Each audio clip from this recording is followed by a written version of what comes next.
Hey folks, Francis Ablola here, my good friend Brian Hansen.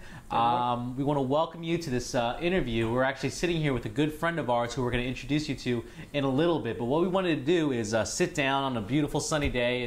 As always, we're here in our office in front of the gorgeous Atlantic Ocean on the beach, enjoying this time and really feeling blessed with everything that we've had. And that's actually one of the reasons why we wanted to introduce you to our friend here, Khalid, who we'll get into his story in a second. But his story is so amazing that we just really had to share it.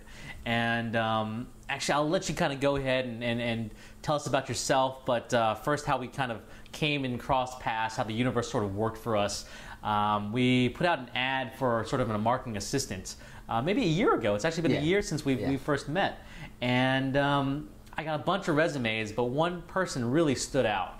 And it was a long letter, and what really stood out is that you called me, I think it was on a Sunday afternoon or something. I was with my family and we talked, and you sort of got on the phone with you, and I felt your energy, and that's kind of what really drew me to you. And I introduced you to Brian and our whole team back at our office, and we were able to get to know you a little bit better, hear your story, and it's such an amazing story. So without further ado, I want to introduce you guys to Khalid, who's probably the most positive, happy, energetic person I've ever met. I don't know about how you feel about that, Brian. I agree. Well, thank you. Awesome. So, Kay, tell us a little bit about your story, who you are now, and kind of where you came from. Let's dig into it a little bit. All right. Well, to start off, I'll just say where I'm now. 24 years old, student at University of North Florida, and studying marketing and psychology. I have a little background with engineering.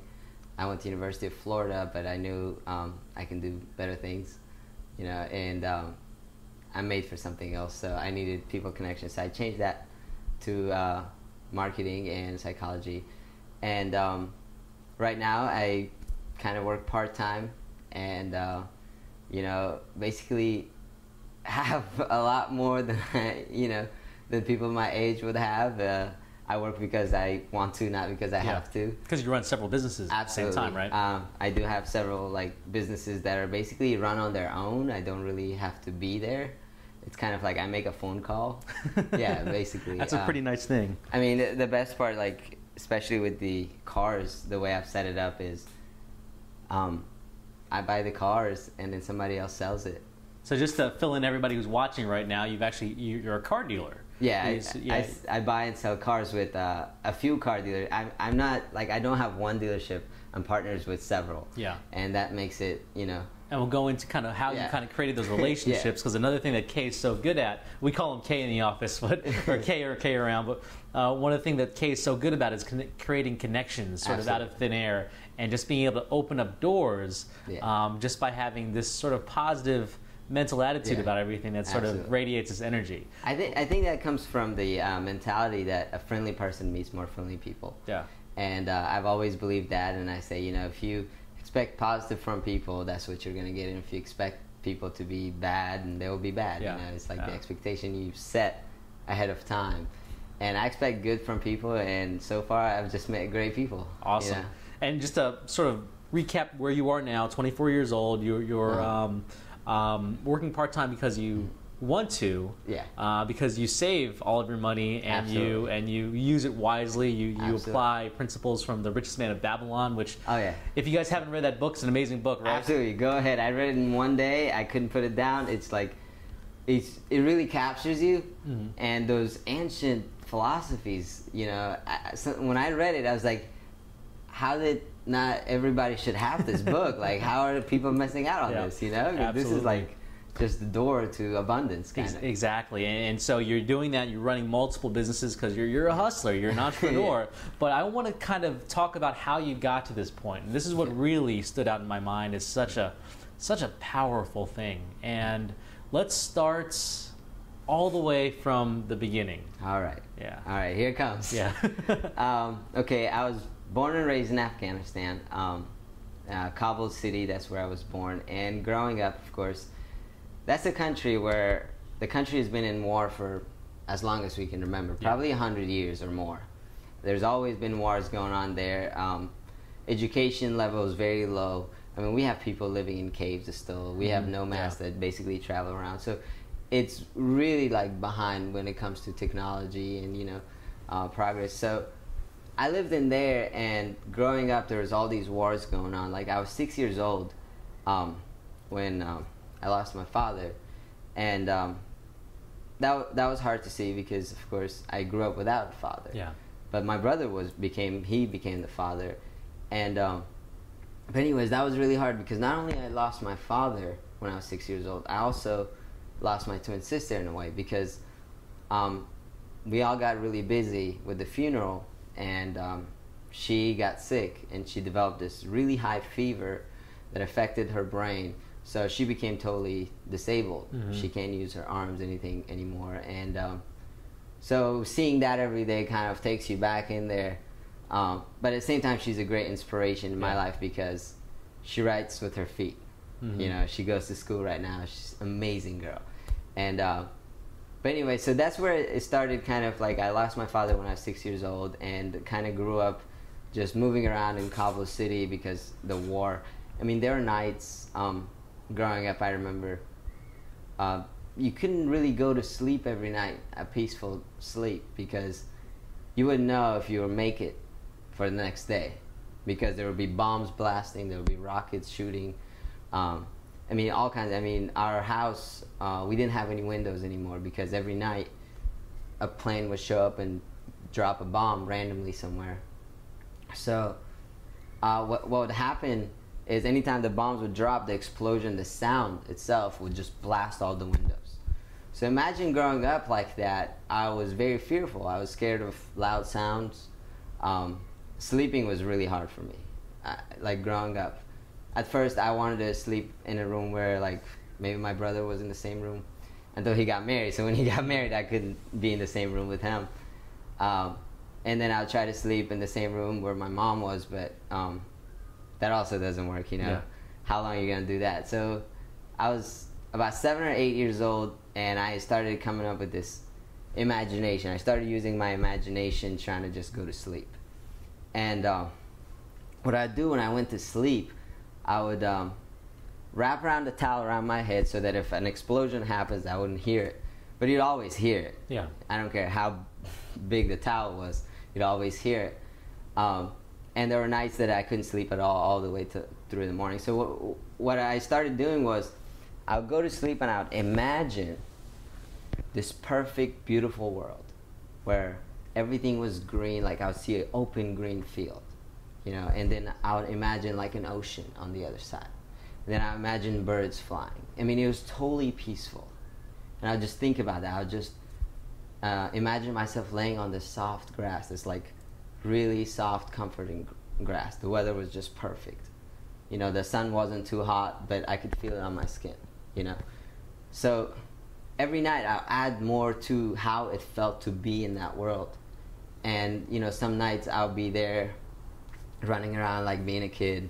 Sometimes I would just be sitting there thinking, writing or something, or flying a kite, because in Afghanistan that was my greatest hobby. Flying kites.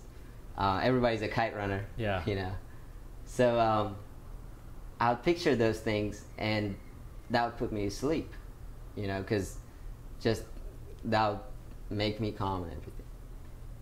So after that, let's say that was my strategy to go to sleep. And anyways, 1996 Taliban came into Afghanistan, and at that time I was still very young, and we had a video business, just like Blockbuster. We rented DVDs and movies, and what happened? When Taliban came in, they didn't allow any music, any pictures, any audio, no art. And my brother was in media. Any type of media, anything that had to do with pictures. Drink some water. So they came in. The minute they came in, the economy just crashed, because the first thing they did was any business that had to do with women was gone. Basically, if there's a store that sold women clothing, shut down. If a store that like tailors who just made clothes for women specifically, they're out of business. They had to be closed down. If there was any business that sold makeup, gone. And our business which was basically completely number one on the list because we had media, and you know, we rented Hollywood, Bollywood movies from India. That's called Bollywood. That was completely locked down. They're like, no way, you can't do it. So all of a sudden, the economy crashed. The schools that had girls would go to those schools, they were all shut down. I mean, the hardest thing at that time, my sister, she was very close to get her master's in civil engineering, and they burned all her records. Wow. And she was expelled. Yeah. And that was very hard for her. But anyway, so we lived through that, and we didn't know what to do because we had some money saved up. And but once that business crashed, we really had no way of supporting the family. And what happened was, after about 4 or 5 months, people started coming to our door and say, hey, I know you guys shut down the business, but what did you do with the DVDs? I'm sure you still have it, right? So we still rented it out from the house, and people would just have to hide it. Sort of like an underground. It was kind of underground, and the way people would do it is, I remember, this is really funny, but people would come in, they take the DVDs, and they put it in their pants. So nobody could see it. Because if they got caught with the DVD, they would get killed. The Taliban, they were just, it was so bad. These people, they had no education, they had no fear, and they didn't care for them. Like, if you argue with them, they'll just take a gun and shoot you and walk away. And it was just so horrific. I remember one time we were watching this soccer game, and all of a sudden, they made this announcement in the middle of the game, like in the middle of the soccer game. They came in with speakers. It was like halftime. They're like, all right, we found this guy who has committed a murder, so we're going to punish him right now in front of everybody. In front of a full soccer stadium. Full soccer game. Imagine you're out there with the family, with kids trying to watch a game, and all of a sudden they bring this guy and they slaughter the guy in front of you. I mean, I remember I started puking. I was so freaking out. I was shaking. I had nightmares from that. It was just really horrible. And they did it not one time. One time I was going to school. On the way, they caught this little kid who tried to steal something. I think the kid tried to steal a banana. And they cut off his hand. Just trying to get some food. On the street. Yeah, over there, poverty is like up there. Yeah. Right? This kid was probably hungry, and he grabbed a banana from a cart. Because over there, people sell fruits on carts. Like just, like we have hot dog carts here. So they took this kid, grabbed his hand, literally. There's no, like, they didn't numb him or anything. They just put it on there and cut the poor kid's hand off. And the kid's bleeding, and they just walked away. You know, like, I remember those nightmares. It would freak me out. I came home that day crying, screaming. And, you know, my brother wasn't home. My mom was there, and she was like, it's okay, as long as it didn't happen to you, you know? But those memories stay in your head, you know, for a long time. So it got a little worse because what happened was some of these Taliban, even though some of them they didn't allow it, some of them they still wanted to watch movies. Yeah. It's like they preached it, but they didn't practice it, right? Yeah. So some of them came to my brother and say, hey, I know you have the DVDs. We'll got your back. Let us rent one. My brother was like, you know, it's against the law, whatever. I can't do it. He's like, hey, man, come to my house. Let me show you what I have. So these guys actually took my brother to their house and showed him that they have all these TVs and all these things. So my brother felt comfortable. These Taliban guys had all these things that weren't allowed. Exactly. They had everything that weren't allowed. Yeah. So my brother felt comfortable. He's like, all right, I'll let you borrow some, right? They borrowed some, and then a few months later, they started blackmailing my brother. They're like, hey, you know, you have to give us this much money. You have to give us whatever movie we want. If we like it, we're just going to keep it. Their demands went higher and higher and higher. And I don't know if this is what happened, but I feel like my brother probably told him that, hey, I'm just going to turn in everything, and I'm just going to be out of this business because this is getting ridiculous. But I don't know if that really happened. But all I know is my brother disappeared. We started searching for him for months. We'd go to jails, anywhere we went, we couldn't find him. How old were you at the time again? At that time, I was about 12. 12 years old. Yeah, I was 12 years old. And it was me and my mom and sisters going around looking for my brother. And we couldn't find him anywhere. And we're just like, I mean, talking about scared. You know, we're sad, we couldn't sleep, people were crying. my brother was married. His wife was pregnant. He had a small, like a young kid. Kid was 3 years old at that time, and the wife was crying and she was panicking. Where is he? Where is he? And my mom was freaking. I mean, it was just very stressful. So we started searching on the streets, and we couldn't find it. And the only thing I could do at that time was just started praying. You know, every morning I would wake up. My mom would tell me to go to school, and I'd tell her I'm going to school, and I would just get out and start searching everywhere. I would go around. I had my brother's picture. Have you seen him? Have you seen him? Go to his friends' houses, anybody that he knew. And I had this bicycle. It was a Chinese bicycle. Those things are heavy. And I'd just ride it. I remember one day, I think I rode all around Cabo City. Anybody I could find that would know a little bit of clue, any clue they can give me. Couldn't find him. One day, it's early in the morning. There's an announcement made at the local mosque. And it says, we have found a body. There's a body in the front of the mosque this morning. We don't know who it is. If you can come and recognize it, come on it. So we went up there, and I thought it was, I didn't expect it to be my brother, but I went there to see if it's somebody I can know, maybe I can help. Mm-hmm. And I go up there, and there was no head to the body, and they had tortured him, and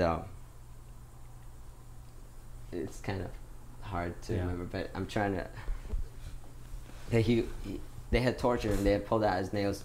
There was no head to the body. I just recognized him from his shoes and his clothes, and his clothes were torn out. He was beat up, and all I remember is I just grabbed his hands. I was screaming. I was crying.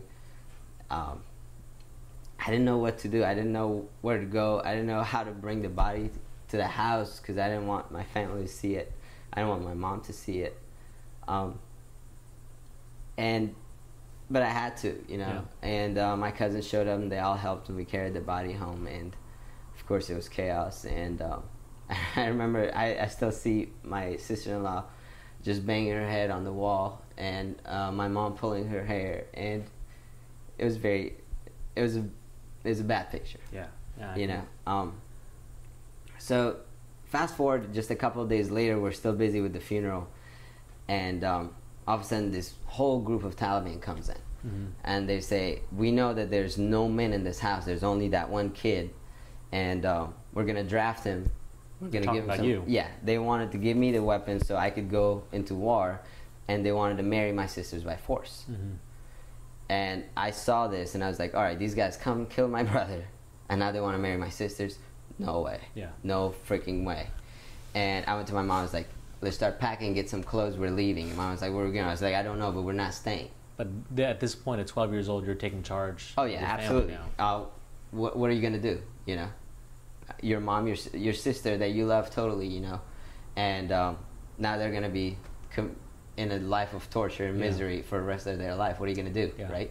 So, of course, I took charge, and I was like, all right, mom, we have to do something. I'm not going to let my sister, who's going to become an engineer, go over there and probably, like, work on a farm and probably, like, you know, bake or whatever, just suffer and be covered up and all this stuff. And be tortured, because these people, they don't respect. They beat up their woman, you know? I was like, there's no way. And the things my sisters are going to see, she'll probably kill herself, because they probably shoot people every day. Mm-hmm. I mean, that's what they do. I remember the first time they came to our house, our dog started barking. They just took out a gun and shot our dog, you know? And I was like, what the hell? But there's nothing you can do. What are you going to do? Because they'll kill you. So we grabbed everybody. We put everybody in the car. My mom was like, are you sure? I was like, yeah, I'm sure. What are you now thinking, you'll be Mom? A fugitive, right? Exactly, yeah. And then Mom was like, where are we going to go? I was like, I don't know where we're going to go. But at that time, I'm 12 years old. All I'm thinking is, if I just go straight one direction, eventually I'll be out of the country. Yeah. And all I care is, if I get out of the country, in my mind, I'm thinking, it's just the next step, right? Mm-hmm. As soon as I get out of the country, things are going to be better. Yeah. There will be no Taliban. I'll figure it out there. But right now, the next small step I have to do is get away from these people before they do any harm to my family. So I put everybody in the car, and we had this. It was like a gas 61, like Russian car. It was huge. It's like you can probably park a Lincoln Town car in it. It's a huge car. So we put everybody in it, and we started driving. It's a diesel car, and I don't know anything about cars, and I'm so short. Put these pillows in it. It's a And manual. you're driving right now, and Yeah. you've never driven before. I mean, I've driven when my Yeah. brother wasn't Yeah. paying attention.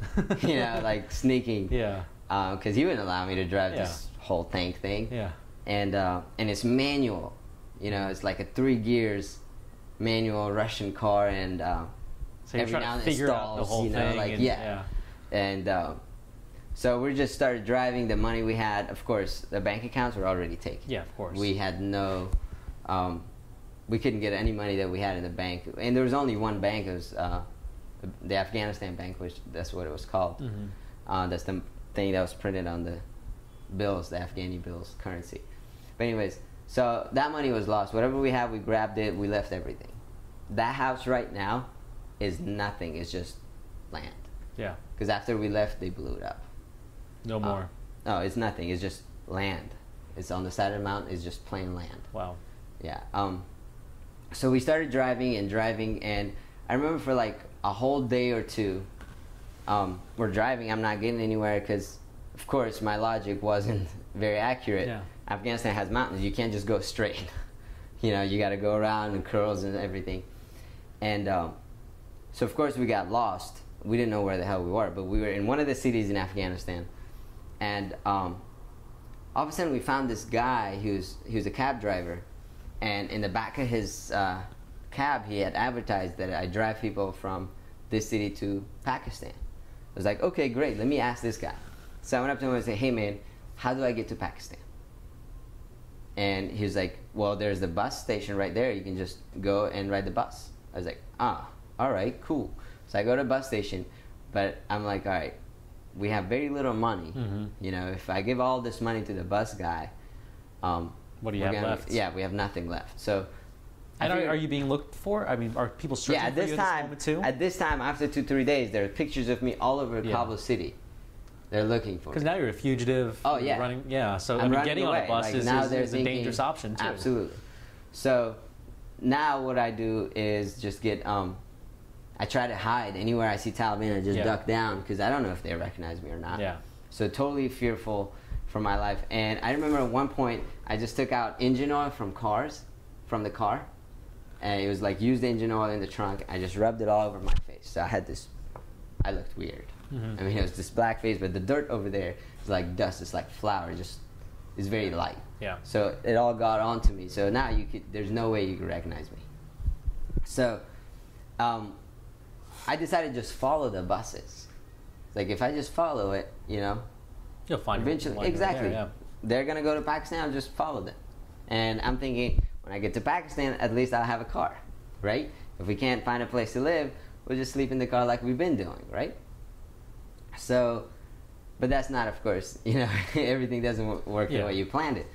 And so I followed this bus, and after like a day, because it's all off-road, so we make it to Pakistan. Right at the border, I find out that people are like saying, oh my God, they're not letting men in. We're like, why? They're like, well, Taliban are in there.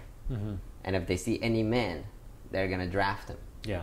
Women are okay. Women can go through, but men are not going to make it. So, and also, I found out that I can't take the car across the border because that's a whole different country. They won't let any car come in. So I have to go through importation and all that. So I figure we'll just leave the car. Okay. You know? So we leave the car, and I told my family, I was like, you guys keep going. When you get to the other side, just find like a store that's totally like, you know, have a lot of signs everywhere, and just stay around there. And I'll make it to one of those stores, or I'll just look around those stores or something. But make sure you're around something that gets your attention. Yeah. So that I could just find you'll know that you don't know anything about Pakistan. You've never been there. No, I've never been there. I don't know the language. I don't know what it is. I don't know what life is like. Yeah. And I don't know. They let the women through. Oh yeah, women are okay. Women can just go through the border, no problem. But men, because Taliban were affiliated with Pakistan. Yeah. Most of them didn't speak our language. They spoke either Arabic or they spoke the Pakistani language, which was like Urdu, I think that's what it was. So, or Punjabi, a lot of them were Punjabis. So we didn't speak that language and whatever. So anyways, my parents, my family, they all went through. I didn't know what to do. Yeah. I figured, okay, if I stay, maybe I'll climb one of these. There was a lot of these 18-wheelers.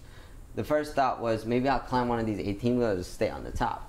Then I saw there's cops on the top They're of those checking things for them, checking. yeah. It's like, okay, if they check in there, I'm screwed. And over there, 12-year-old, you're a perfect soldier. Yeah. They don't care. I think 10 years old, you're a soldier. Yeah. They'll draft you at 10 years old. So I'm thinking, okay, I'm 12. I'm probably in. But at this point, your sisters and your mother are safe. You're comfortable that they're safe because they're in. Oh yeah. At this point, they're safe because they have these things. Yeah. These burqa that we had to get because women couldn't. As soon as Taliban came in, they couldn't walk out with their face showing. Mm-hmm. They couldn't walk out with their hands showing. They had to wear gloves. I mean, they basically were humans in a bag. Yeah. I mean, it was just really terrible, especially in that hot temperature. Walking around, it's just. I remember my mom just stopped going out because she was like, I can't breathe in these things. I'm choking. The weirdest part about it was Afghanistan has been a Muslim country for hundreds of years, and all of a sudden, Taliban comes in and is like, hey, we're going to teach you how to be Muslim, like these extremists. So it was just really weird. But anyways, my family, they're going through. I have no way. I can't think of anything. What do I do? What do I do? What do I do? I saw this 18-wheeler. And I just went under it, and it was running on idle. Right under there's the tanks. Right behind the tank, I just hold. There's these two pipes. I just hold, and I'm hoping these things are not moving parts. Because if it is, I'll be shredded. Yeah.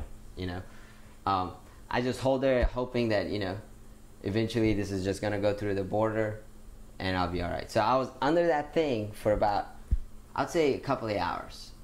Because they went slow, and it would go fast, and it would go slow. Trying to hold yourself up. Yeah, and my muscles are falling. There's points that every muscle in my body was like, just let it go. Mm-hmm. Let it go. Your family, whatever happens, just let it go. But then there's that part, that if I die, what would happen to my family? And it's still tough over in Pakistan for women as well. Absolutely. But I didn't know that much. All I knew is that if I die, what would happen to my mom? What would happen to my sisters? Yeah. What would happen to my sister-in-law and her kid, and she's pregnant? Yeah. You had that reason why. Absolutely. That kept you going. One was the reason, and two, I had something that was bigger than the fear I had. Yeah. My fear was, I can't do this. It's gonna be all misery, and it's gonna be painful.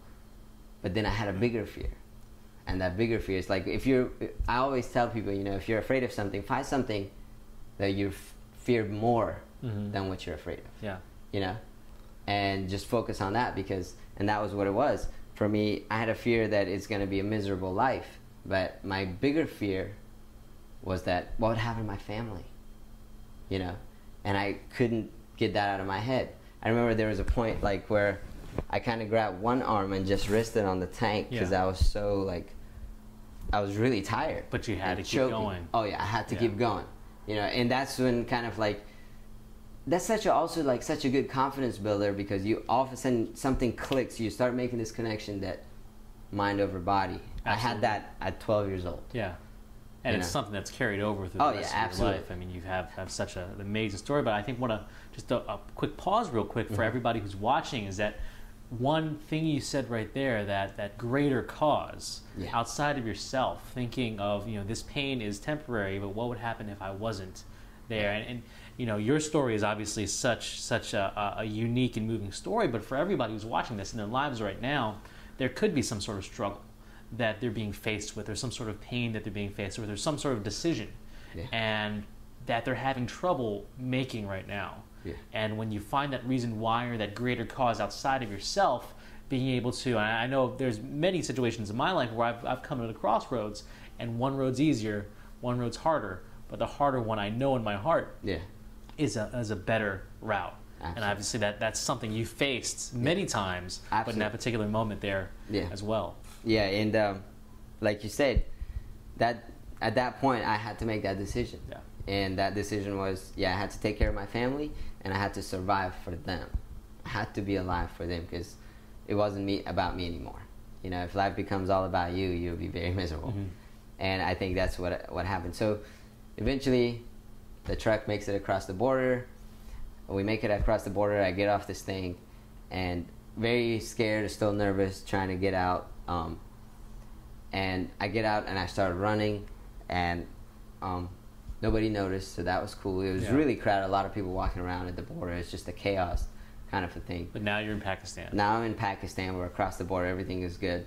Now I'm searching for my family. So eventually I found my family there in front of this grocery store. It was kind of like a convenience store. Yeah. People just came across the border. They'd buy some water. They'd buy some fruit, some food, whatever. They're all sitting there kind of camped out. And how long have they been there for? Probably like a few 5-6 hours. 5-6 they were hours, there, okay, yeah. So we went in there, and now we're like, all right, what do we do now? Where do we go, right?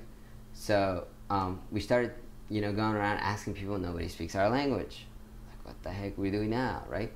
So we're just walking around, and all of a sudden I noticed some people that were from Afghanistan. They were talking to each other. It's like, all right, hey guys, can you help us out? We're just new here, and we want to just go get settled somewhere.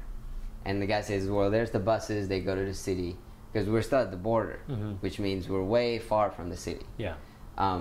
So they're like, there are the buses. The only way you can get to the city is through the buses. When you get there, find, like, they give us some street names. Like, I remember it was Hayatabad, which is like, there's a great Afghan community. Just go in there. Or there's another one, it's called Bord. And they're like, go in that area. There's a huge community. Just get off on one of those, and you'll find a place. Yeah. So we got on the bus, just like we had heard. We got off on Hayatabad, and we started looking places, and we didn't have enough money, right? We just had enough, and we had to beg these people to give us a room. We couldn't get a whole apartment, so we just rented one bedroom. There's nothing in it. It had a window over there, like in the corner, like a jailhouse, and a fan in the middle. And there's one bathroom, no kitchen. That's all it was. It was a big house. They had rented the part of the house to somebody else. This one room on the outside, they gave it to us. There was no kitchen, so we're like, how are we gonna cook? They're like, that's all you. Yeah. Right? So we're like, all right, fine. So we got this room because that's all we could afford. And we had no carpets, just concrete floors, and there's like 7 of us in one room. So I let everybody in there, and I get out and I'm trying to find a job. I'm 12 years old. Don't know where the hell I am, trying to find a job. Don't speak the language either. Oh, I don't speak the language either, and that's the worst.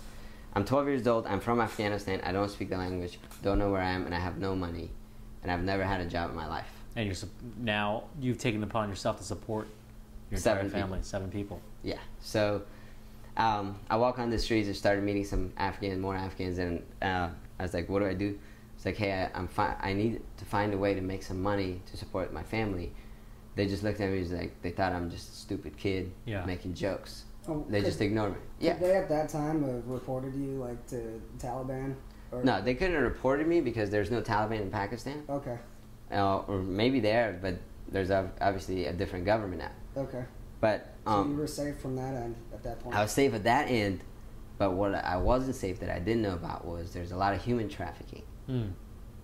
So now I had to live with the fear that if my sister walks out, she could get raped. Yeah. If people find out there's this one guy, this little kid, and the rest are all women, would have been in deep trouble. Yeah. So you had to keep that secret. Oh yeah, that had to be a secret, because I went to this store and it was this Afghani guy, and I said, hey man, I need to find a way to make some money. And I told him, I was like, hey, I have family, I have a pregnant woman over there to take care of. I need some kind of food, and I'll do it, whatever. I was like, if you want me, I'll clean up your whole store. I'll sit in here, whatever you want me to do. And the guy was like, oh, I'm sorry, we can't hire. We don't really hire. We don't make a lot of money. Yeah. But then he said, I want to tell you one thing. Who are you here with? And I told him. He said, please don't let anybody know, because if they find out, you'll get raped, they'll get raped, or get sold to prostitution. Yeah. And now I have like freaking out. Now this fear is in your head. Oh yeah. Yeah. So when I leave, I lock the house from the outside, basically, and then at one point we had to stop doing that, because if my parents, like, they needed to get out for some air, because it gets really hot in there. It was just one fan, fan, that little window. Yeah, I mean, one time they almost kind of died, kind of like from the dehydration and everything. So we didn't do that anymore, but we had to make it that there was nobody there. Yeah. You know. So anyways, I walked out, and this guy said, just go to Board. There's this street. Go in there. There's all these factories. Hopefully somebody will hire you. So I'm like, all right. So now I'm walking on the street listening to people trying to learn the language. You know, so I start picking up, and of course I'm young. When you're younger, you pick up language. So I start picking up some language. So I go to these factories, and factory to factory, factory to factory. All of a sudden I found this factory. It was a marble factory. What they did was they'll bring these chunks of marble and they'll slice it into like tiles, and they'll cut it up and we'll sand it. I mean, it was just a horrible job. You'd go in 6 a.m., you'd leave at like at 12 at night. The actual wage was, I think, like $4 a day, but because I was from Afghanistan and I was so young, they paid me like under $1. Really? Yeah, they paid me like 60-something cents. Yeah. All I could afford with that money was a loaf of bread and just a little bit left over so I could save for the rent. That's all I could do. And it was 6 a.m. to 12 at night. Your day was gone, you know, and I only had Fridays off. And it got to a point where I used to take the bus, and then I was like, okay, I can't take the bus anymore because that costs money and that could go towards rent. Now I have a sister-in-law that's pregnant, and she's having a baby, and she was telling me, she's like, hey, if you want, we can just get an abortion. I was like, no way. We'll find a way. We've done it so far, we're going to find a way. Yeah. So, anyway, so I remember just going to that marble factory every day. At nighttime was the scariest part because I got this close to getting raped, like 5-6 times. So I knew that I had to get out of that place. Yeah. So I changed At the factory. At the factory. At the factory. Because at nights, there's nobody there. There's water up to here, you know, and I'm really short. All of a sudden, these guys come in, and these are like, I mean, they try to choke me, and they try to like touch me in inappropriate ways. And I couldn't tell. I told the boss one time, he's like, you're lying. If you want your job, shut up. Yeah. And I'm like, oh my God, what do I do? They don't care. It's like, it was that point. So it's like, okay, I have to get out of here. So I started looking for another job on Friday, and I found this job. It was like a wood factory. They would take wood and they would just grind it and they would glue and make it plywood. Can I just go? You said there was water up to here, like as you were working. Yeah. Like up past your knees. Yeah, every day. You were working from 6 in the morning till 12 in the next morning. Exactly. And you had to walk there. So yeah, I had to walk. How much did you sleep? Like 2 hours or? Yeah, just a few hours. 4 or 5 hours. Well, you couldn't really sleep. I was so stressed out. Yeah, of course. You get 60 cents a day. Exactly. You know, You sleep. get harassed at work. All I remember is that some nights I would come home and I would just crash and I'll be gone. And then in the morning, my mom would wake me up and I would just be like, just walking closed eyes. And ready for the next day. Exactly. It's just another day. I remember days that I walked right by the buses. Like, okay, this was like probably. This happened in Islamabad because we eventually moved from Peshawar to Islamabad. It's another city, and this is probably the lowest, I think, till this day, the lowest point of my life, was that I was working for this pharmaceutical company at that time, and my mom got sick, and over there, because we were from Afghanistan, we couldn't go to any hospital we wanted to. There's only select hospitals that would accept people from like refugees or people from Afghanistan. So we found this. It was a Red Cross hospital, but it was far away, so I had to take like a couple of days off. Over there, they don't pay you by the hour. They don't pay you by the week.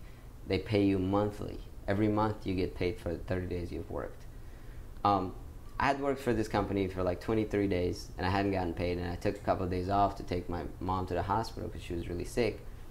And you know, we had to take the train to get to the hospital and come back. So I missed 2-3 days of work. When I went back to work, I went to the guy. I said, hey, I'm sorry, my mom got sick. The first thing he said was smack me in the face the hardest he can. And I just fell to the ground. And I got back up. I was like, hey, my mom was sick. He's like, I don't care.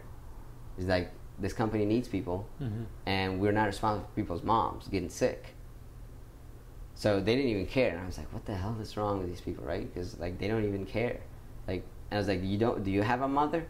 And then he got really mad. And he started beating me up. And then I was like, "All right, okay, fine, I'm fired. Can I just get my money days that I've worked for?" He's like, no, not only you can't get your money, you're fired. Then he beats me up more. I'm like, all right. So now I'm like, how old are you at this time? Like 13. Yeah. So I'm like, crap. So I'm helpless, and I'm like, all right. So I'm angry, I'm frustrated, and I'm also stressed out because now I have no money for rent. So I walk out and I go straight to the police station. So I'm thinking maybe the police will do something, right? So I go to the police station and I say, hey man, I work for here. This is my story. This is what happened, and I need your help. I just want my money. I don't want any problems, but I need money to pay rent. And the guy's like, yeah, sure. Just wait here and we'll help you out. I'm like, okay. So I'm waiting. It gets late, and now it's like midnight. I'm still waiting there, and now nobody's there at the police station, just a few cops. People that came in, made complaints and everything, they're all gone. I was like, all right, so you need help. I was like, yeah. So they just pick me up. They take me in this room, and they have this wooden platform, kind of a bed thing. They just put me on it, and they tie me. I'm like, what the hell are they doing? So then they start, they bring this pipe. It's like about this wide. It's just as wide as my chest. Mm-hmm. They put it right over my chest, and they just turn it on. It's like high pressure water.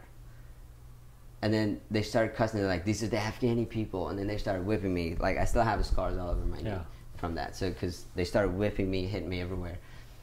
And at one point, I choked up and I went unconscious. And they thought I was dead. So they threw me in the ditch. And they probably thought I was dead because I was completely out. Yeah.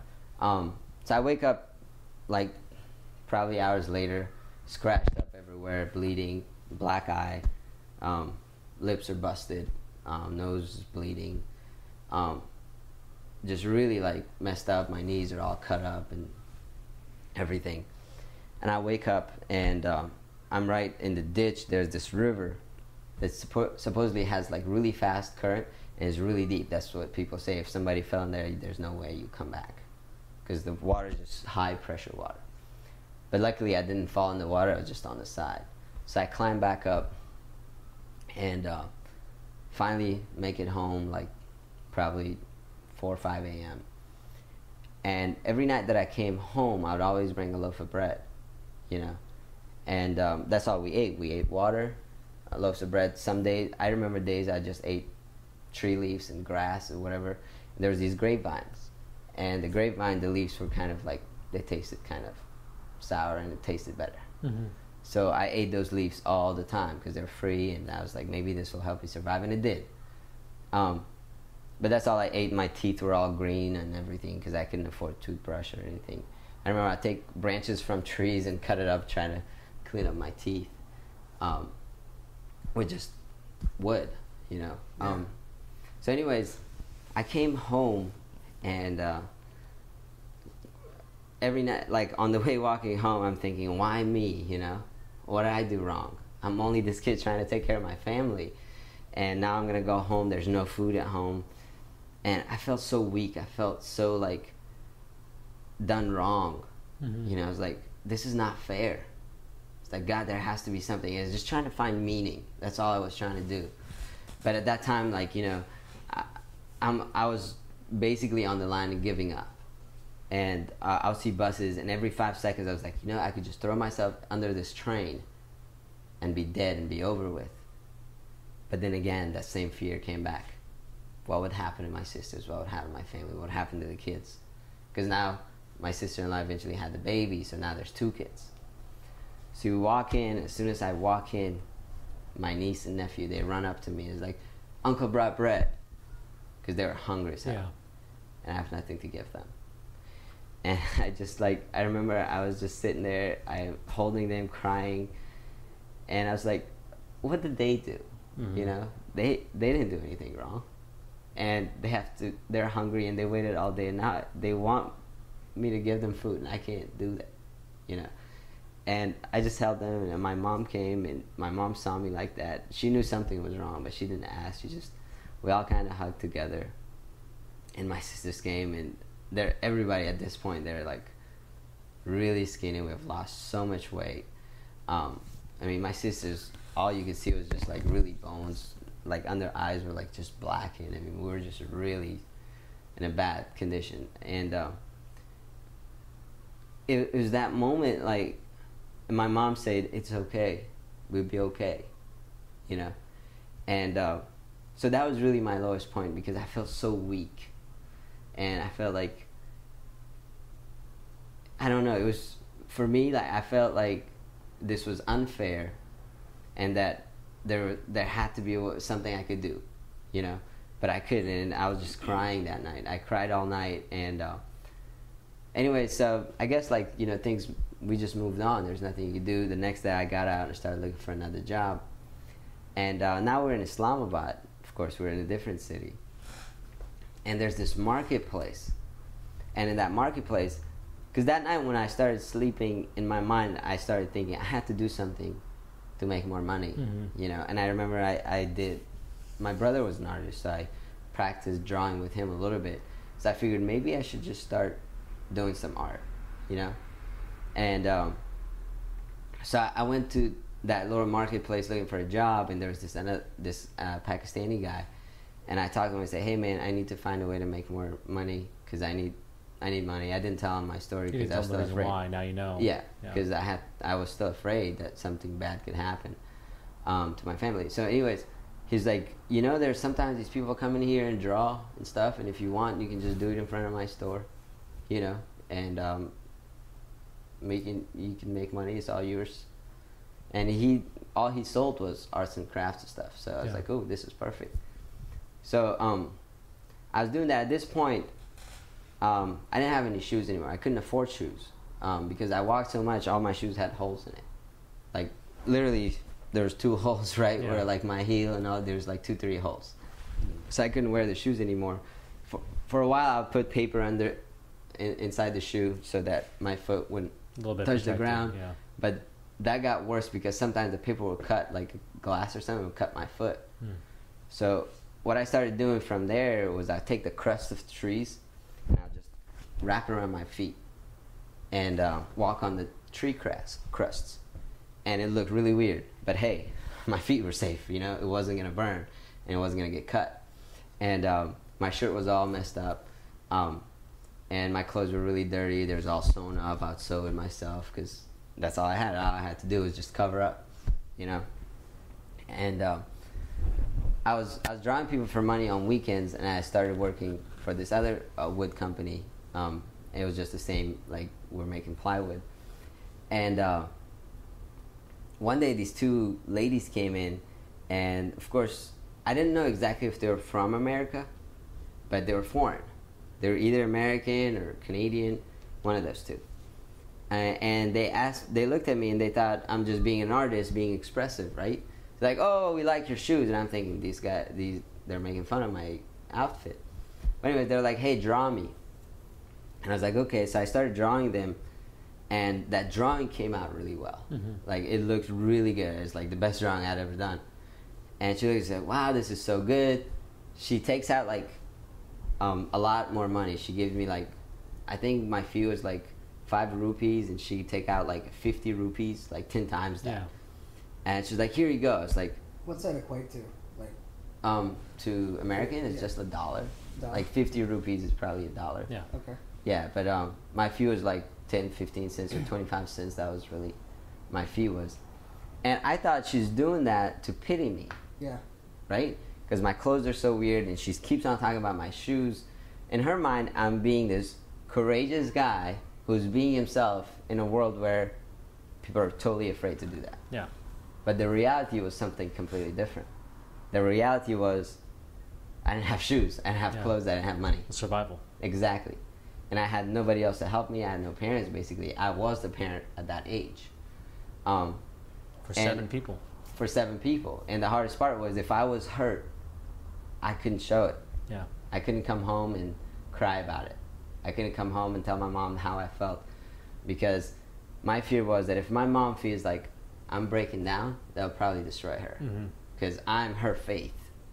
You know, if my sisters feel that, it'll probably make them totally fearful, because I am their strength. And that couldn't happen. That couldn't happen. Yeah. That's not allowed. So I had to be the strongest person. So they gave me this extra money. I was like, what are you doing that? I didn't ask for that. They're like, no, just keep it. We want to help you. I was like, I don't want your pity. I don't want your help. And then they realized that I felt offended. And they're like, no, they were really nice. And they tried to help me. They're like, we just want to help you. I was like, well, if you're sincere about that, come to my house. And the belief over there is that, you know, women are safe in the West. Women are completely safe. They're respected. They can have a job. And if they work in if I could get my family in an environment where they're all American women, they can have a job and they can be totally safe. So they said, we want to help you. I was like, well, okay, if you want to help me. I opened up there. I said, hey, my mom was a teacher. My sister, you know, was about to become an engineer. If you can find any job for them, I'll help out. I'll greatly appreciate it. But they have to be safe. They're like, oh yeah, totally. So they both came to our house and they saw that I had like a little workshop setting up. At that point, what I saw was there's this one guy, he would take plywood and he'd cut up all these images. So every day after, like while I was drawing, if I didn't have customers, I'd go there and just watch what he was doing, just to find another way to make more money. So I figured out exactly how he did it. I went to this guy, arts and crafts guy. I said, hey, can I borrow some tools? And he let me borrow. He just trusted me. He's like, hey, here's the tools. If you can make it, great. Bring it here. I'll sell it. So at this point, what I'm doing is I take celebrities' pictures and I cut it up in wood, carve it out, and take it. And I make these little keychains and everything, all from wood. So they come to our house and they see, like, I have this little workshop in here that I cut up at nighttime. I'm making all this artwork. And they saw it, was like, oh my God, these are really cool. They bought a couple. Yeah. They bought a couple of these celebrity pictures. And then they're like, we totally want to help you out. This is great. We have jobs for everyone. And I'm like, wow, that would be awesome if I get like 2 of my sisters get a job, my sister-in-law get a job, my mom gets a job. This would be amazing, right? So I'm totally excited. And then they disappeared for like 10, 15 days. We're like, okay, I guess that was a joke. Yeah. Right? And I have no contact, no way. I don't have telephone over there. Then they come back 10, 15 days later. It's like, hey, we need everybody's picture. Everybody clean up. Like, why do you need everybody's picture? And they bring this, like, little fabric. It was just blue. And they posted it on the wall, and they took our pictures. And then they disappeared again. Like, all right, what is these jokers doing, right? So then they show up, like about 2 months later. They're like, hey, we all need blood testing because if we're going to give you jobs, we need you to be healthy. So come with us. They brought this minivan and loaded everybody in the van. We went and they took our blood, and they even took the kids' blood. Now I started getting fearful. I was like, why do they want to test the kids? What are they doing? Are they going to cut us up? What are they going to do? So I had these thoughts, and then they bring us up, and then they disappear again, right? So one day I'm at work, and I'm not having a good day, and she shows up at my work, and she goes, hey, guess what? You guys are going to America, and this is September 2001. That's like the crazy month. Yeah. And I'm like, when are we going? They're like, September 10th, you're flying. Really? Yeah. And we're like, and what were these people doing there? In the Okay, they worked with United Nations and Lutheran Social Services. And that's what their job was, to find refugees that are totally like miserable and there's no way for them to survive. Wow. Unless they get out. Yeah. And I was just one of those cases. And I guess I had done something great, and God bless me. I was chosen. I mean, I don't know how that worked. I always wonder, you know, there's those moments in life that change everything, and you look back, and when I look back in my life, one of the moments that I'm very grateful for is that day and the fact that I refused to tip. Because otherwise she would have never asked who I was. Because anybody can jump at the chance and have it, you know, quadruple or if I had taken that $50, she would have never asked who I was, what I did. Yeah, you jumped on the opportunity. Exactly. And I just said, and when she said, we want to help you, I don't know what got into me or what was the plan or whatever it was, but I opened up to her and I said, hey, can you help my family? And I'm glad I did. Yeah. Because nowadays, like, when I think about those times that I'm totally grateful for, that time always comes up and almost puts me to tears. I get like these chills, this like joy that I'm so glad that happened. Because how would my life would have been today? I don't know. I probably wouldn't have made it. I'd have been dead by now. It's one of those moments where you don't don't know why it happened, but you're grateful. Absolutely, totally that grateful. It did. Yeah, absolutely. So all that time and all the struggle. Yeah. Everything just took a major shift. Oh yeah, from there, that shift happened, and then she was like, "You guys are going to America," and I'm like, "Whoa, you know, what are you talking about? Is this some kind of other joke? Are you gonna disappear again?" You know. Right, you had trust issues. I mean. Oh yeah, because we had no idea. We had no trust. Yeah. Especially when she took our blood, my mom was like, "They're probably selling our blood," and because of course over there, blood's not free. Yeah. You can't just get free blood anywhere. Everything is for money.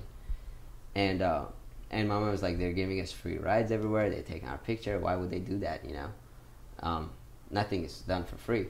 So we had all these doubts. But anyways, I was like, prove it. How? And then she showed me all this paperwork. She had these bags that said OIM on it. And I was like, okay, this seems really believable. There's our pictures in there. It says, you know, something like United States. So I'm like, all right, cool, great. I'm down, you know. So whatever money I had, I came and I bought some suitcases and I bought some clothes for everybody. I bought some good food that night. I was like, you know, I'm going all out. Yeah. It's either that we're going to starve this month and we're going to be on the street, or this thing actually does pan out and we're going to be out of here. But in my mind, you know, like the mindset over there is people think overseas, they think that America is a place where the streets are made out of gold and people are super wealthy and nobody has to work. Money's everywhere, right? So I'm thinking if I'd be there, shit, I'll be really rich or whatever, right? Yeah. That's the mindset. Because that's what I was told. But anyways, I bring all these things home. I was like, what happened? Did you win the lottery? What happened? What happened? What happened? It's like, just don't worry about it. Because I don't want to tell them and then all of a sudden it doesn't work. Yeah. Get everyone's hopes up. Exactly. It doesn't work. And I'll be like a total thing again. So I was like, just enjoy it. Whatever happens, you know. We'll just go with it. And I say, just wait till September 10th. I'll tell you. And it's like 4 days. And it's September 10th, 2001. Exactly. And that's like 9/11 happens. Of course. Yeah. We're in the air. And it's just really crazy. So we were in the air at that time. Oh yeah, when we thought it was a movie. We're like, wow, these guys make really realistic movies. And my mom was like, well, yeah, they have the technology, they have the computers, you know, they can do this. And people started panicking inside the plane, and they showed it in the plane, and I thought that was kind of weird. Now that I think about it, you know, they actually showed that in the plane, huh? Yeah, it was the PIA, which was Pakistan International Airlines, and they showed it in the plane. This was happening. And we're like, what the heck? They're, you know, I mean, I thought it was a movie, but now that I think about it, it's like, whoa, you know, what? Why would they do that? You know, that would be the worst thing to do, especially if people are headed to New York. Yeah. When you realized that, was it like, you know, you're finally getting out of the nightmare you were in, and all of a sudden, this place that you're going to is under attack? Well, it didn't hit me until the plane had to land in London. Land unexpectedly. Wait. Yeah, unexpectedly we had to land in London. We didn't go to New York. And all of a sudden I was like, okay, something is majorly wrong. Because this is not the United States. And all of a sudden we had a caseworker. And by the way, during my stay, like the 2 years, because I think like when you retell a story, some parts gets left off. I also traveled to India. And I also traveled to Iran. I remember going to Iran and I got sold as a slave once. But we'll leave that for now because we don't want to get distracted. Yeah. But when I went to Iran, I also learned their language, and I also learned Hindi when I was in India. So at this point, I'm speaking all these languages. And the caseworker came in. She was Persian, and she was like, "Hey, there was a major terrorist attack, and we don't know what terrorist is. Yeah. We don't even know that word." And they're like, "Hey, there was an attack. The United States was attacked, and we have to wait." And we're like, "Oh my God, you know, this is, I guess it's just following us or something." But we're like, whatever happens, it can't get any worse. We've seen all now that. You're in London. Exactly. You're not, Now we're in a hotel in London, and we're stuck there for days. And the food they bring, we can't really eat some of it because we don't know what it is.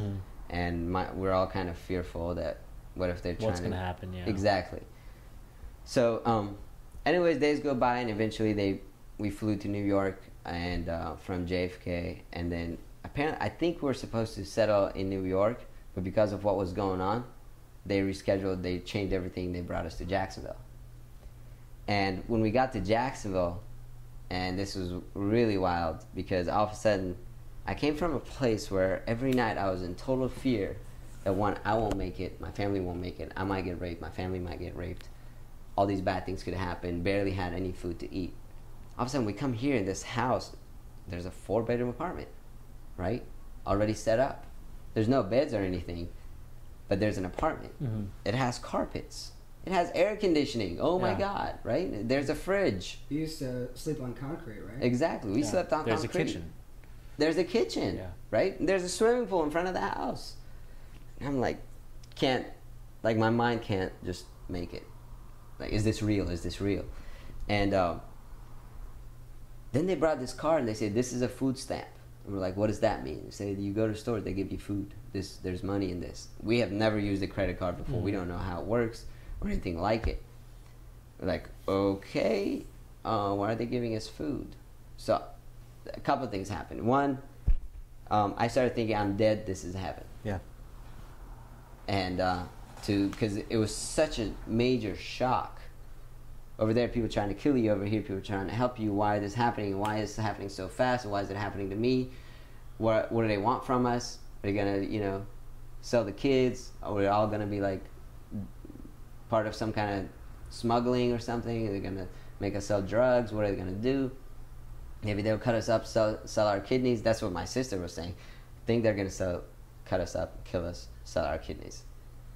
And we're like, oh my God, what's gonna happen? What's gonna happen? I don't know where the heck I am. Don't know anything about this system. 14 years old, and You don't speak English. no English. You And can't. English is hard. Yeah. English is a lot harder than learning like Hindi, because Hindi and Dari, which is the language of Afghanistan, they're very close. They're related languages. so you can Exactly. pick them They up almost easy. use the same alphabet. Yeah. Like Urdu, there's certain words that are the same in both languages. So And you you're could coming to a place where everything's chaos all of a sudden. exactly. Yeah. So all of a sudden I'm like, okay, what is going on? Yeah. Right? And also at the same time, like when we were coming through New York and people are just looking at us, they just want to murder us because Yeah. we were from Afghanistan.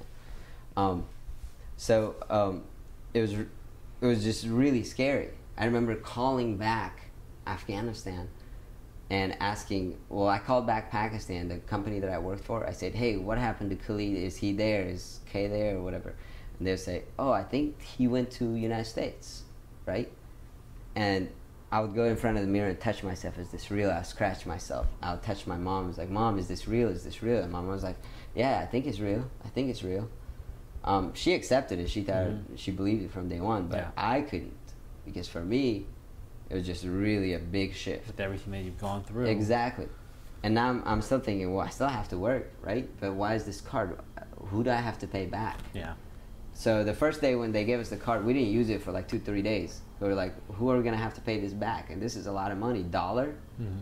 Yeah. Imagine over there, my whole month of income was probably $5, Yeah. right? All of a sudden, this food stamp has like $200 in it. I'm like, why are they giving me this huge amount of money? This is like my whole year of income Yeah. in a card. They're just giving it to me. And so really freaking out. And I remember they took me to therapists and stuff. But I think I had to do the work myself, I guess. Yeah. Sleep was gone. Because all of a sudden I had a lot of energy. Because over there I worked every day. Now Yeah. I'm sleeping every day. Or just walking around doing nothing, One of the first things I remember I did when I saw that swimming pool, I was like, okay, if I'm dead or if I'm not, I'm just going to go jump in that swimming pool, and I don't know how to swim. Right? I go jump in this swimming pool, and I just literally sink. Sink to the bottom. Yeah, sink to the bottom, and very, kick myself in the bottom. I remember because I got stuck, and I was like, what do I do, Yeah. right? When you're underwater and you're in that Yeah, pressure. you feel that. Exactly. It's sink or swim. Exactly. Literally. So I just kicked in the bottom and just picked myself up, and I Yeah. got out, and I was like, okay, that was real. Yeah. It actually happened. I was about to die. I was choking. Because I'm thinking if it's heaven, I probably couldn't die, right? But I did that. I remember that day. And people looking around like, this kid just literally ran with all his clothes Yeah. from that apartment and just straight came and just jumped. And then he almost drowned. And then he got out and looked confused. Right? So that was pretty wild. But anyways, so we all of a sudden, Lutheran Social Services, they assigned us all these caseworkers. One caseworker is to help us find jobs. One caseworker to help us with school, get us into school. Now, I'm in Afghanistan, all of a sudden I'm here, and they put me straight into 8th grade.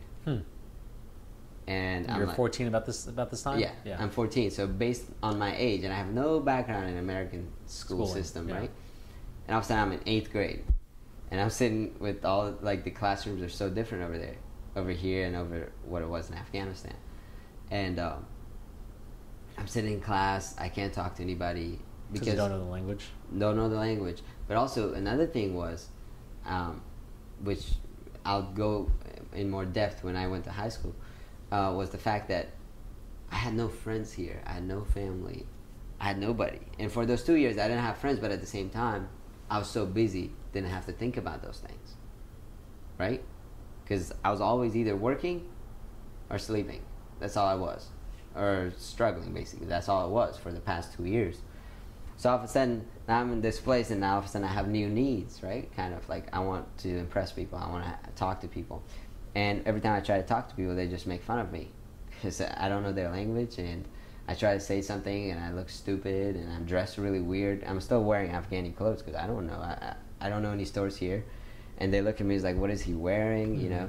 And I remember people telling me, you stink, because my teeth were still kind of green, because I had those leaves and everything. And but anyway, so I'm in school, and school is really easy, and all of a sudden they bring this bill that we owe this much money. I remember it was like thousands of dollars. And I'm like, oh my God, now I have all this thing happen, I have to pay it back. So the school, I'm like, I'm not learning anything here. All right. Sorry about that. That's all good. I'm like, I'm not learning anything here. I don't know the language.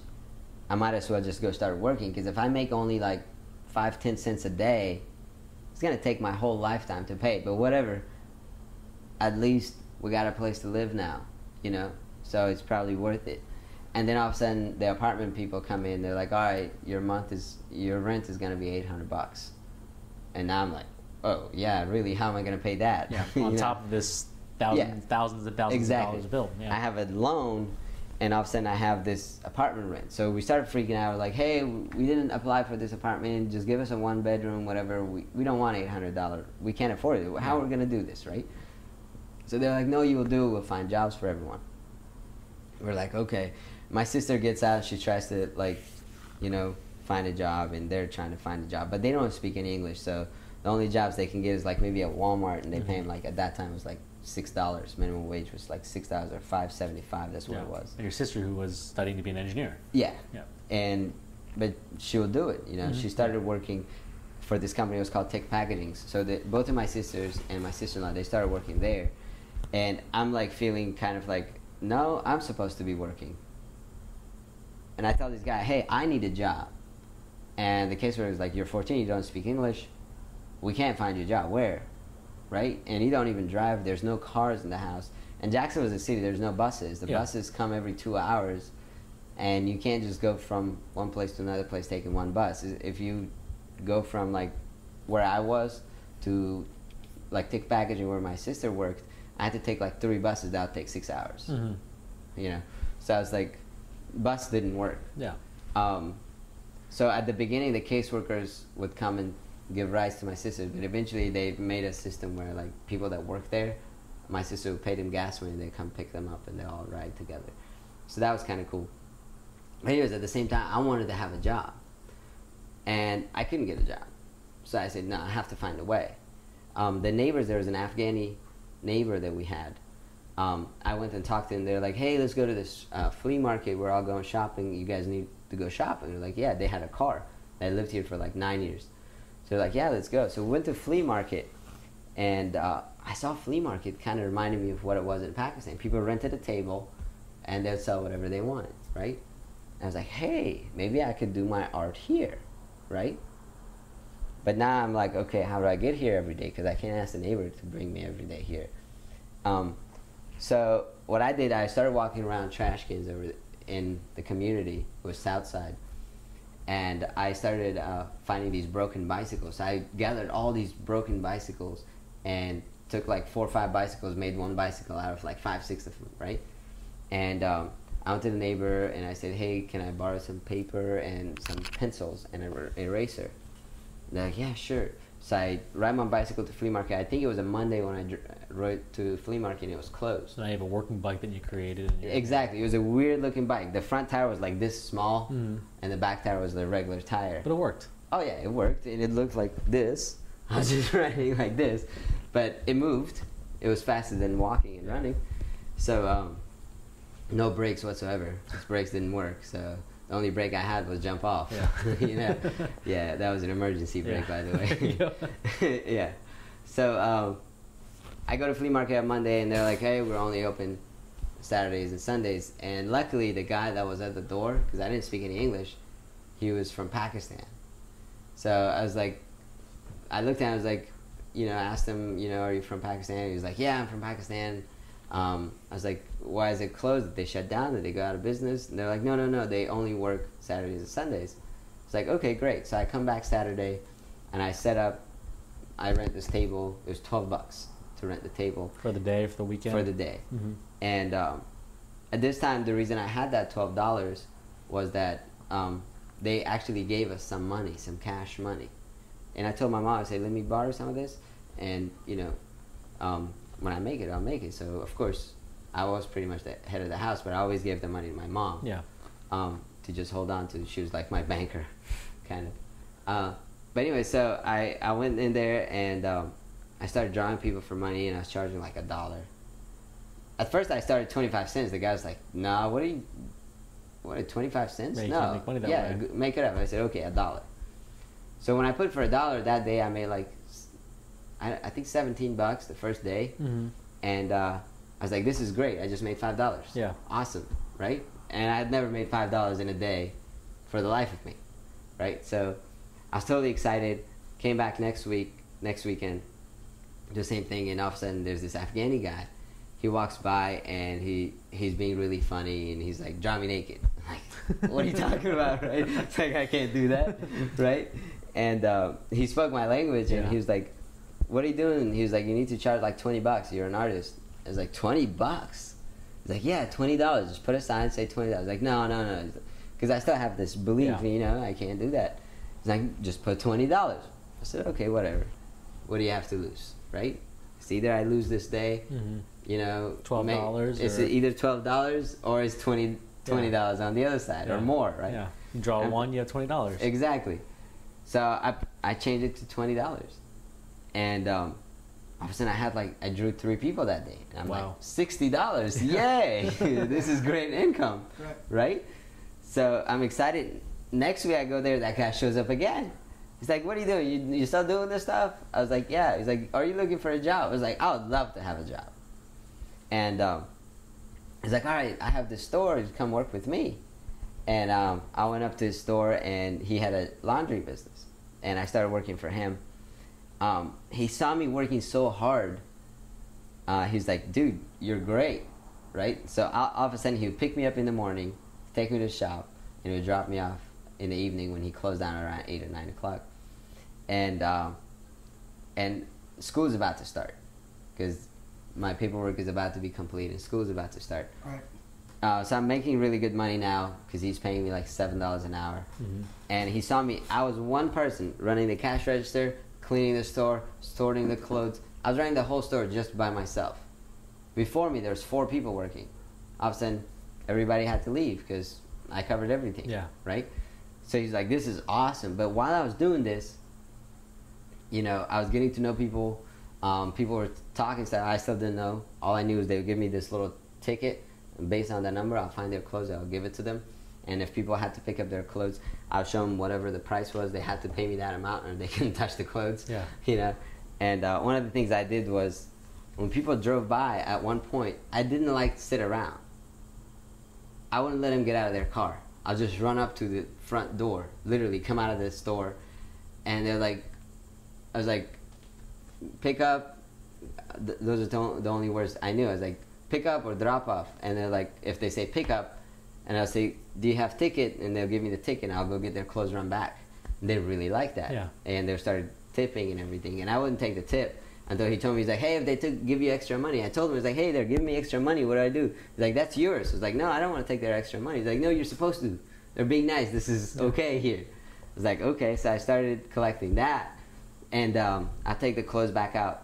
Working with him opened me up. He opened me up to a lot of things. And then when I went to high school, school started. I could only work for him weekends because I had to go to school every day. Of course. And then after school, he would just pick me up and I'd work.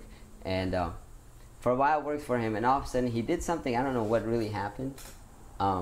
He had problems with taxes or something.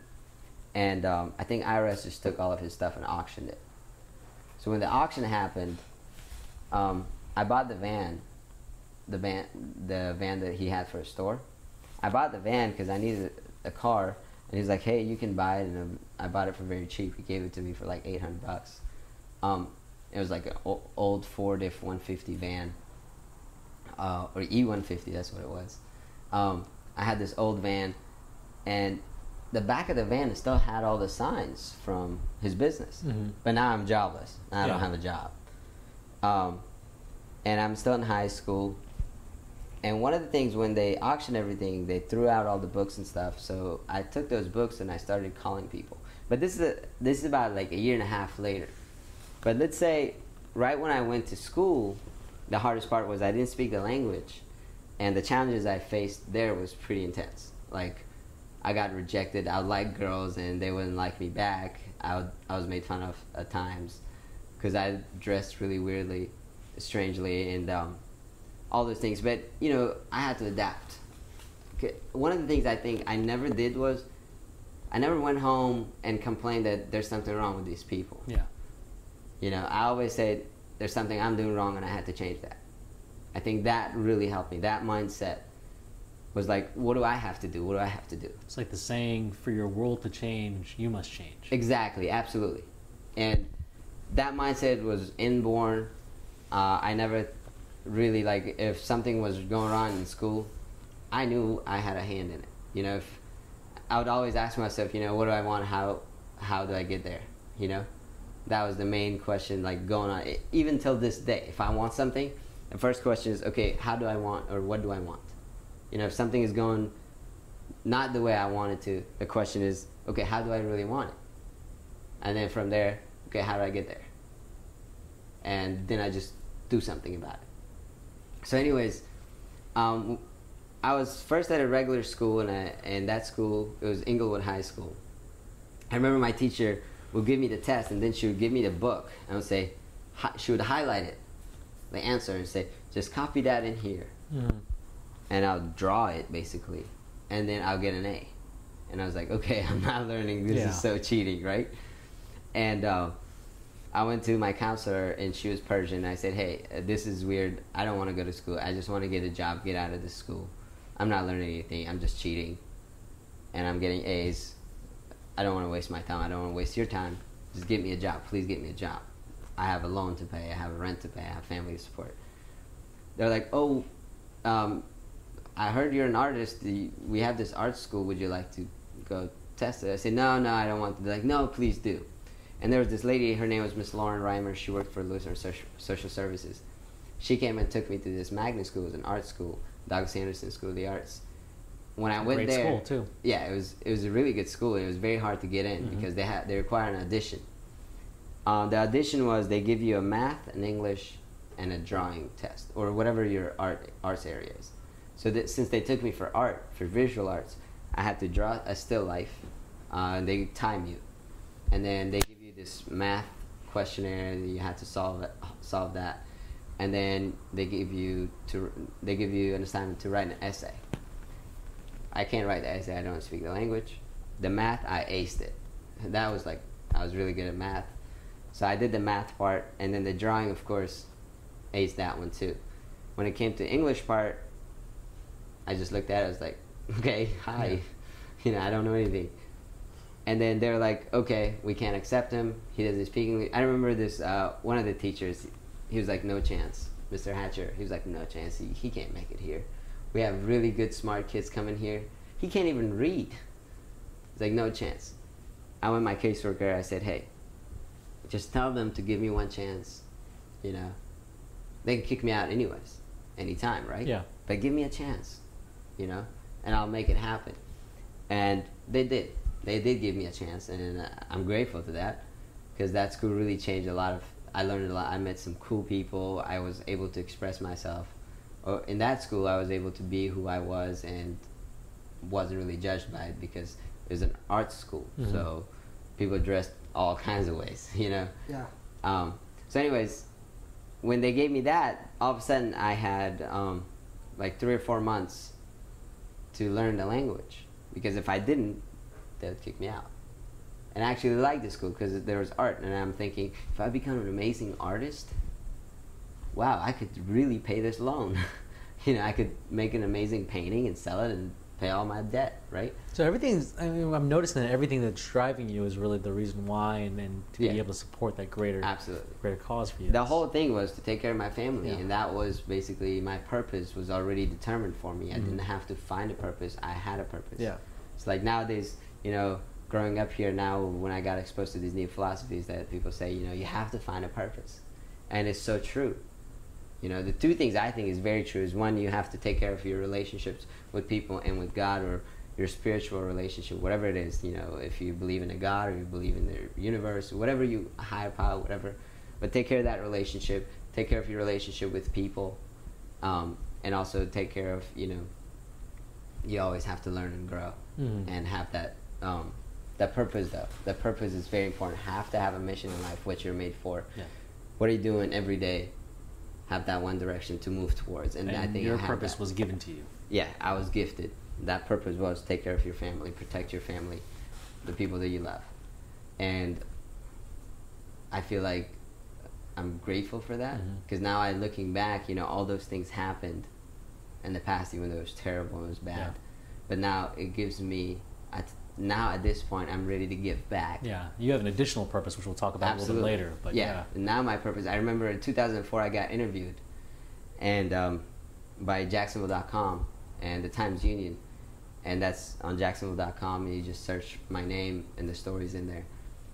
And she said, what do you want to do now? I said, I'll do whatever I can to give back to these people who have helped me become who I am today. Yeah.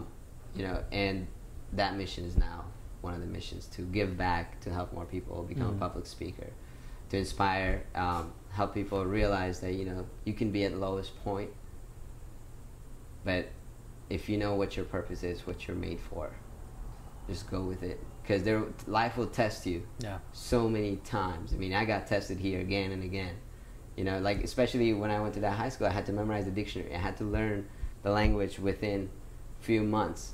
Because at that school, if you get 2 Ds, you're on probation. And if you get 1 F, you get kicked out the first year. It's a very competitive school. Very competitive school. I really enjoy the part of your story on how you learn the English language. Oh, yeah. I want to tell everybody. Absolutely. First thing I did was I got this dictionary. There was no dictionary from English to Afghani. There was a dictionary from English to Persian, which is language I learned in Iran. And I just memorized it. Yeah. I just had it in my pocket. When I worked, I'll just take it out, memorize 40,000 words. At first, I could understand anything people said. The most difficult words, I knew it. But the problem was I couldn't respond because I didn't have any grammar. You know, I'd make a sentence and, you know, say things, but I couldn't understand anything. I'd watch the news and I'd just understand it. Yeah. And then I had reading. Reading was very hard for me because I loved reading when I was little, when I was in Afghanistan. But over here, books are very dense. The writings are really small. And it would take me forever to read a book. So I remember my teacher gave me this audiobook. And then I was hooked. Yeah. Then I found the public library. I would just go in there, get the book and the audiobook. Yeah. Amazing resource. Exactly. And it's free. And you're like, you know, sometimes I think about that. It's like, you know, everything you want is given to you in here. Yeah. Like It's a little this- cart away. Exactly. Like in the United States, anything is so possible because I remember, I was like, okay, I need to, because in high school at one point my car broke down and I had no money to fix it, right? But we had Google. So I got on Google and learned how to fix it, and that's how I got into buying and selling cars. Yeah. Because here's this problem thrown at me, I take that problem, turn it into an opportunity. Just because we have Google. I got on Google, the car overheated and had a blown head gasket. And the mechanic said it would be like $2,000 to fix it. I had no $2,000, and the car wasn't worth that, right? So I was like, okay, it's either gonna go into junkyard, but before I send it to junkyard, I'm gonna do something. Mm-hmm. So I get on Google, I start searching, I pull the engine apart, and I repaired the head gasket. Once I repaired the head gasket, I'll get on the internet on Craigslist, and I'll search for people who had cars that were overheated, and they'd sell it for very cheap. I'll just go buy it for like $200-300, repair it, and sell it back for thousands. Yeah. And all of a sudden it's like, wow, Yeah. right? This is awesome. And when I got into that, I started meeting people who actually were dealers, and they were selling cars. And then I was like, hey, I could sell cars for you. So I remember that my first dealership job was at Dodge, Chrysler and Dodge, and I worked for them, and I'll sell cars. Then I realized they only giving me $100 per car. I was making a lot more buying and repairing it myself. Then I was like, okay, they're probably making more money. So I went to these local dealers and talked to them, and I started making agreements with these dealers. I'll give them a flat fee on every car that I bought from the auction. It was their license, my money, and when I bought the car, I park it in their lot. I'll clean it up, and I'll do the advertising, I'll do the selling. If they sold it for me because a customer walked in, it was $100 extra on top of their fee. Yeah. And then I'll still get profit because you make money off of auction. You get it a lot less. So that started happening. When that started happening, I was like, this is fantastic. This is about the time where we met, kind of, right? No, this A little was bit before, right? a little bit before. By the time when I met you guys, here's what happened. I'm in Gainesville. I went to University of Florida for engineering. And then I was doing engineering every day, and I was coding. But I knew I needed to do something more. And that was, I was good with people. I started having friends, and people would come to me with their problems, all these things. And then I heard about Tony Robbins, and I went to Unleash the Power Within. When I went to that seminar, I gathered all my money, put it all together. It was like really expensive. Yeah. And we went up there, and also right before that though, I got exposed to Frank Kern. And marketer. yeah, like he's an amazing, and he's talking about, like, I remember he had this blog that I was reading every day, and he was telling how he was making money, and I couldn't believe it at first. I was like, what is he doing, but then I was like, hey, there's something about this. There's a lot of people doing this, right? So I started researching, and then I found Tony Robbins. I went to that seminar. After that seminar, they're giving away these programs. The interview program was called the Money Masters. Yep. And the first one was Frank Kern. I saw him again. I was like, oh my God, that's the guy, right? So I grabbed that. I came back, and I was like, I had to find a way. And that's when I knew, it's like, okay. I stopped doing engineering. I came back to Jacksonville because my family was here, and it was very hard for me to travel back and forth. I had to be in Jacksonville every weekend to take care of my family because they can't drive, they can't speak English. I still have to take care of them. So I'll come back and forth, and it was getting difficult, so I just changed schools. And when I changed schools, I was still in the process of deciding, okay, since I don't want to do engineering, what I really want to do, I want to do public speaking because, I do want to help people with this. But also, I got exposed to this internet marketing. I need to learn more about this, And then I started looking on Craigslist. Anywhere I went, I'll just type internet marketing. And my goal was to find some people who've already done this, so I could just be around it. Yeah. And then I saw the ad. I was like, oh my God, I got to jump on this. And I wrote that whole, I remember that. I basically sold myself, right? Yeah, I was like, I've done this, I've done this, I've done this. At that time, I had already started. I had no background with ClickBank or anything like that. I had already started trying to, do affiliate marketing. with no teaching or any background whatsoever. You know, I had nobody to teach me. I just saw that blog, really. Yeah. And then I got exposed to you guys, and I'm grateful because that 1 month I worked with you guys, I learned how to launch a website. I learned about, you know, marketing strategies, YouTube, and like all these things that I had no idea, you know. But so now at this point in my life, coming from a place where I made like 60 cents a day and was afraid that I will not make it another day, and today where I make more money, you know, I get to save like a few, you know, hundreds of dollars every week, you know, and just keep saving it. I have the cars that I wanted, you know, I have... Because you can pretty much choose whatever exactly, you want, right? cost. Yeah, I have properties, you know, I have my own place. So, and just to fill you guys in, we mentioned that you're a car dealer, you work with car dealerships, but you're also in real estate. Absolutely. And you're doing a lot of things online, which I want to get into a little bit more. Absolutely. Because that really goes into your mission. Absolutely. And you've also created a community at our local university. At my university, yes. Well, you know, I do want to touch on that because I think that's such a strong message.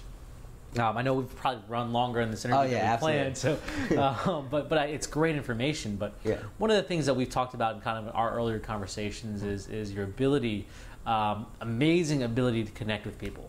Absolutely. And that's kind of what you're set out to do right now, is being able to create that connection. Tell us a little bit about that. I have always had this belief that everybody has something to offer. Mm-hmm.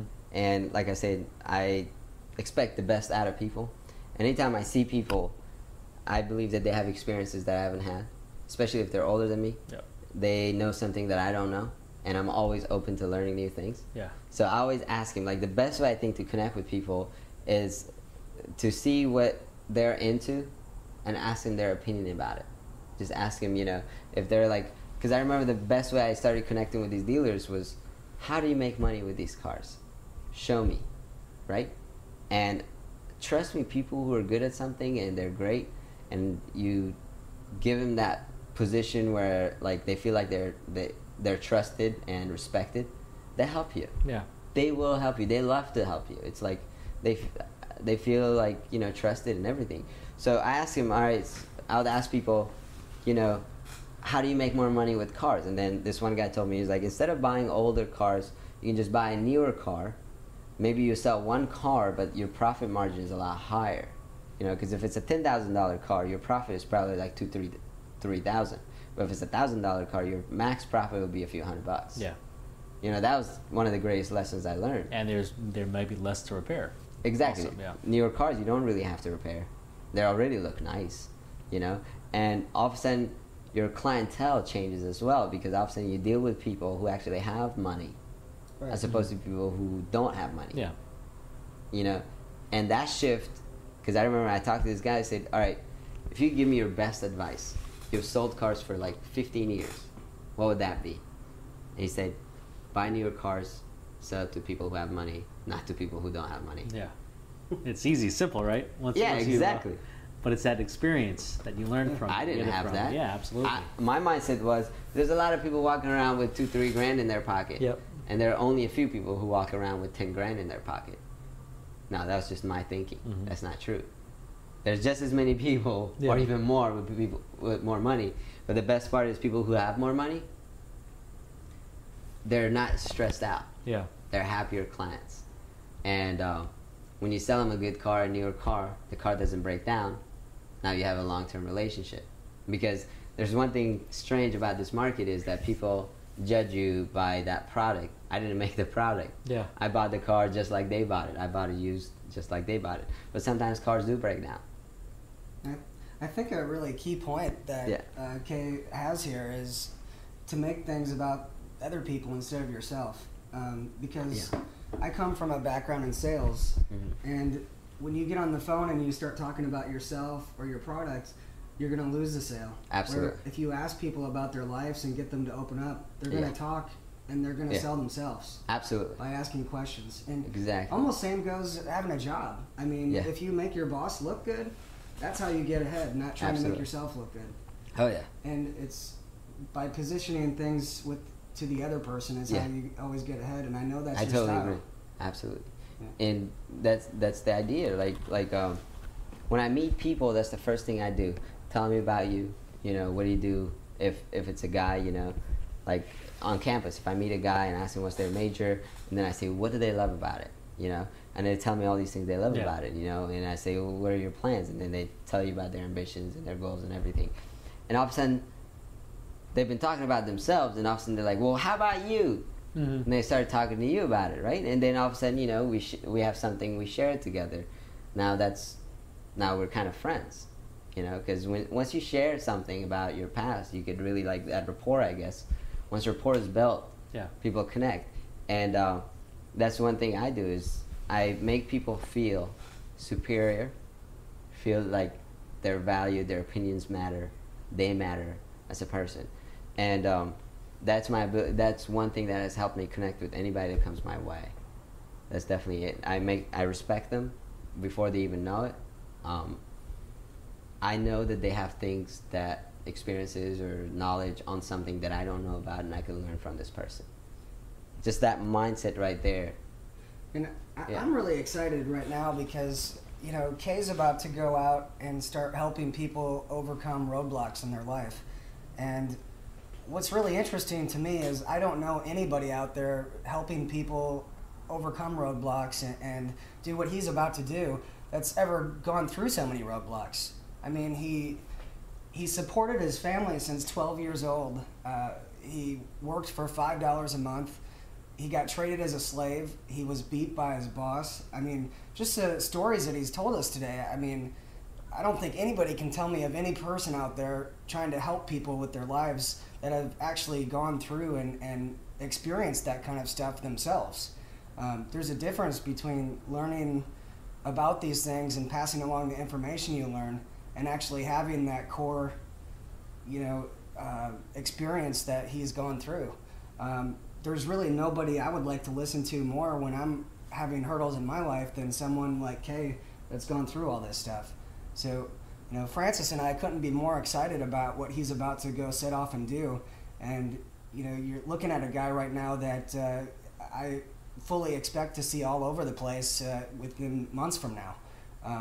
And I'm just happy to be here at the tipping point where it's all about to happen. I just wanted to throw that in there. Absolutely. And, you know, one of the points is that you've experienced things that so many of us can't even imagine. You know, we see it on TV and we hear the stories, but you've been able to come out with it, and you are really the most positive person that I've ever met. I've been around a lot of positive people. And one of the most energetic, and we spent a lot of time together, especially in the last few weeks. We've known each other for about a year now, and we got a chance to spend every day for a few months together. But it's almost like the little the bolts of energy that we get to see and talk to on the phone and meet. But you kind of radiate this energy that I think everyone needs to just get a piece of, because it's such a positive light. And knowing your story and knowing how positive you are, I mean, I've never seen you down.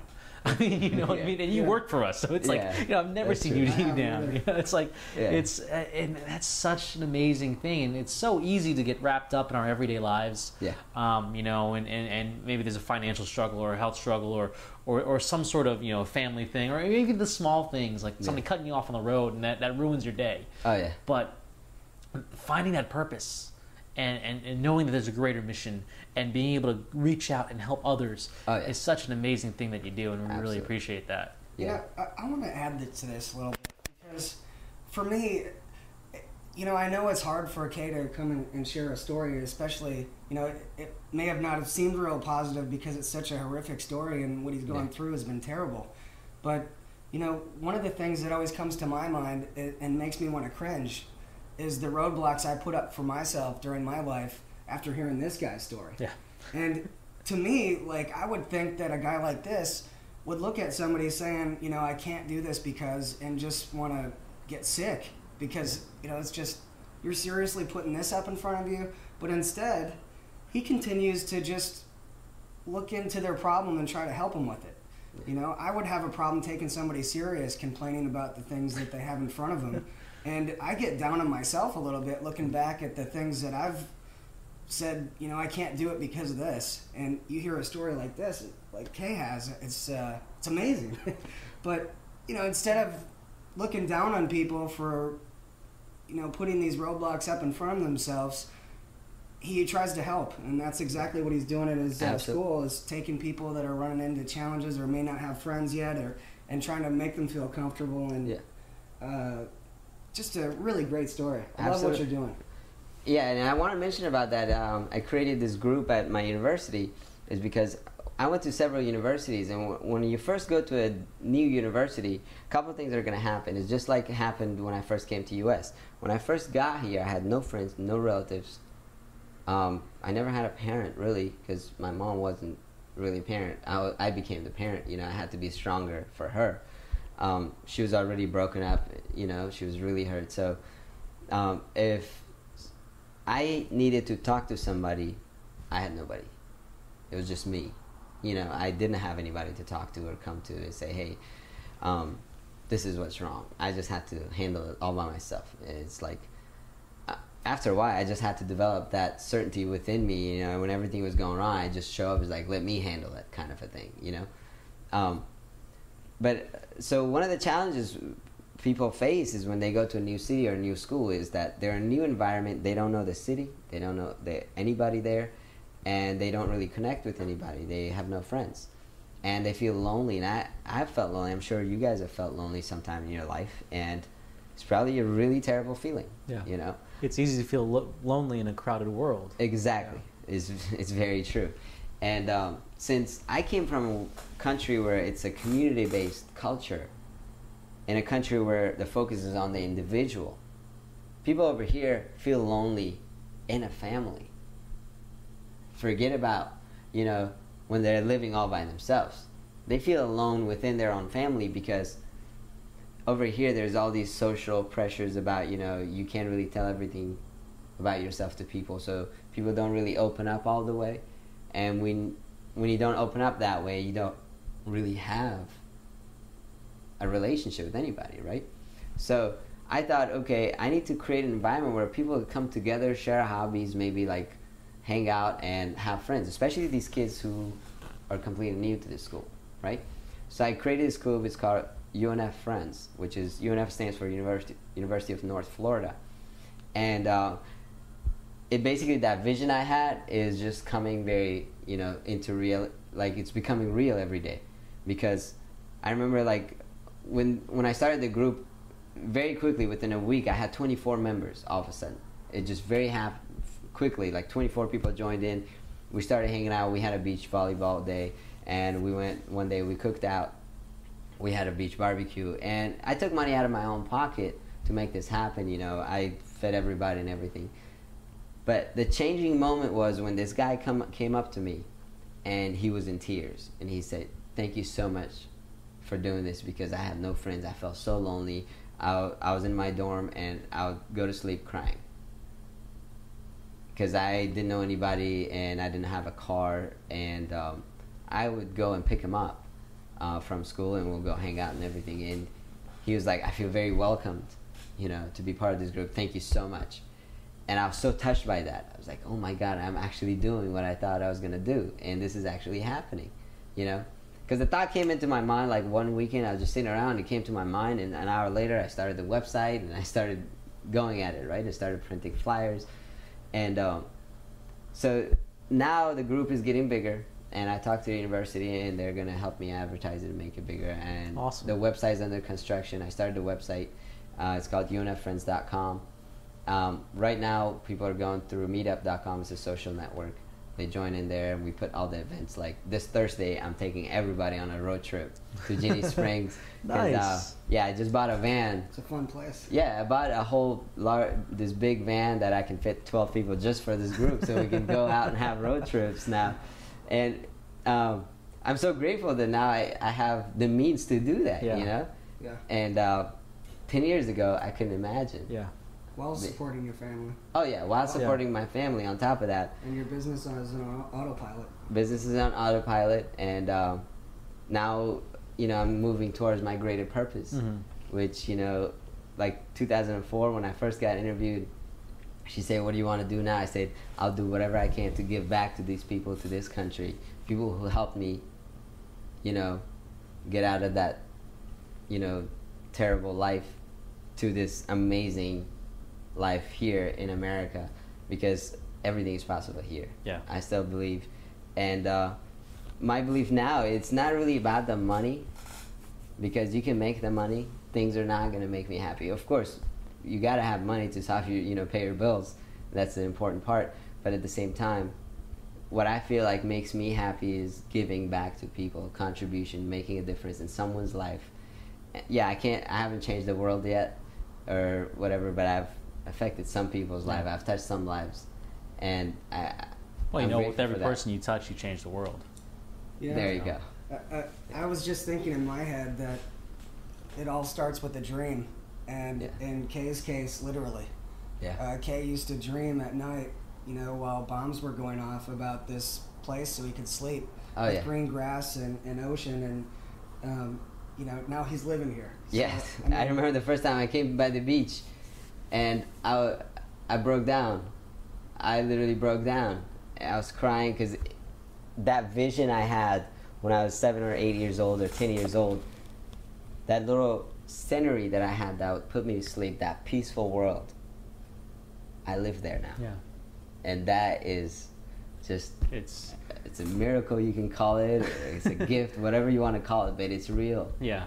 And it happens, you know. living the dream. Living the That's dream. right. Well, that is living the dream. And you guys on camera right now can't see it, but we're here on Atlantic Beach, and right now there's a right next to our office here is a 1 acre park, and right over the dunes are the sand and the water. Yeah. I mean, that was, you know. That's the perfect vision I had.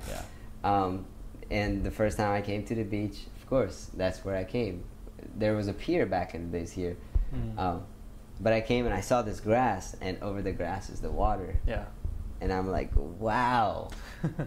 You know? This is what I had imagined. At first I was really shaky because like the thoughts were coming, really, this is heaven, this is heaven. Yeah.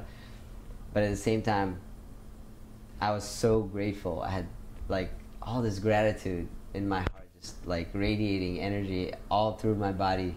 I'm feeling it like, wow, you know? Yeah. How could I be so lucky and so fortunate? You know, in this, I guess like now that I know I'm made for something, so that I have to tell people my story.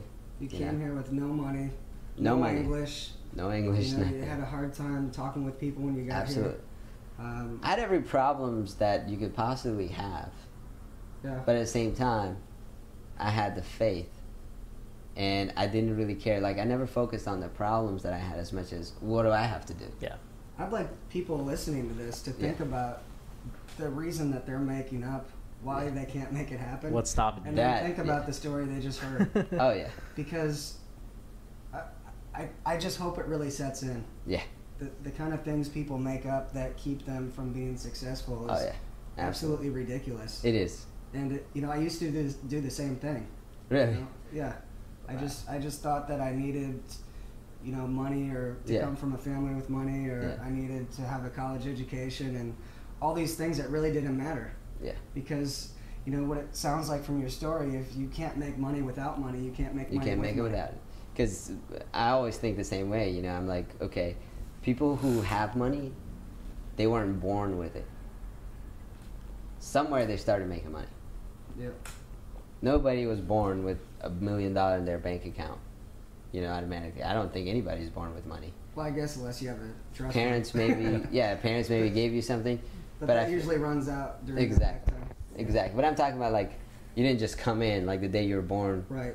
you know, in the hospital. They're like, oh, this suitcase belongs to you, kind of a thing. That doesn't happen. Like, people started somewhere. Yeah. And And same with Francis and I. I mean, we started with nothing. Yeah.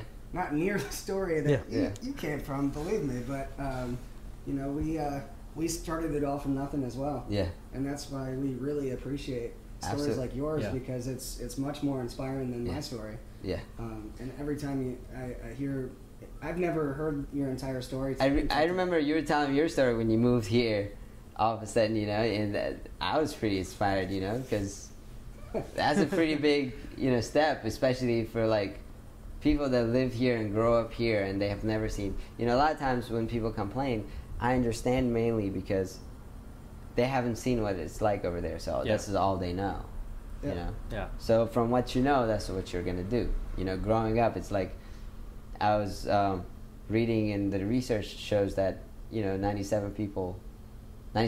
of people are going to be broke, right? And only 3% is going to be successful. Well, of course, because that's all they know. So you're hanging around 10 people, and 9 of them are going to have the bad philosophies they're going to teach you. Of course, that's what you're going to do. You are who you hang out with, right. So, of course, you went against the herd, and it's kind of the same thing. I wanted to go, whoever goes against the herd, against what the popular belief is, you're going to, of course, stand out. You're going to do something different, And I think that's what's really going to set you apart from everyone, and what makes you special with what you're about to do. Absolutely. Because your beliefs from the core are so much different than anybody I know. Yeah. And you can't learn that. You have, it was from experiences that you've... The experiences teaches you. I do believe that, those beliefs, that those bad things that happen to my life, even though in the moment some terrible thing that could happen to you, in the moment it might look like the worst thing that ever happened, and you don't deserve it, whatever.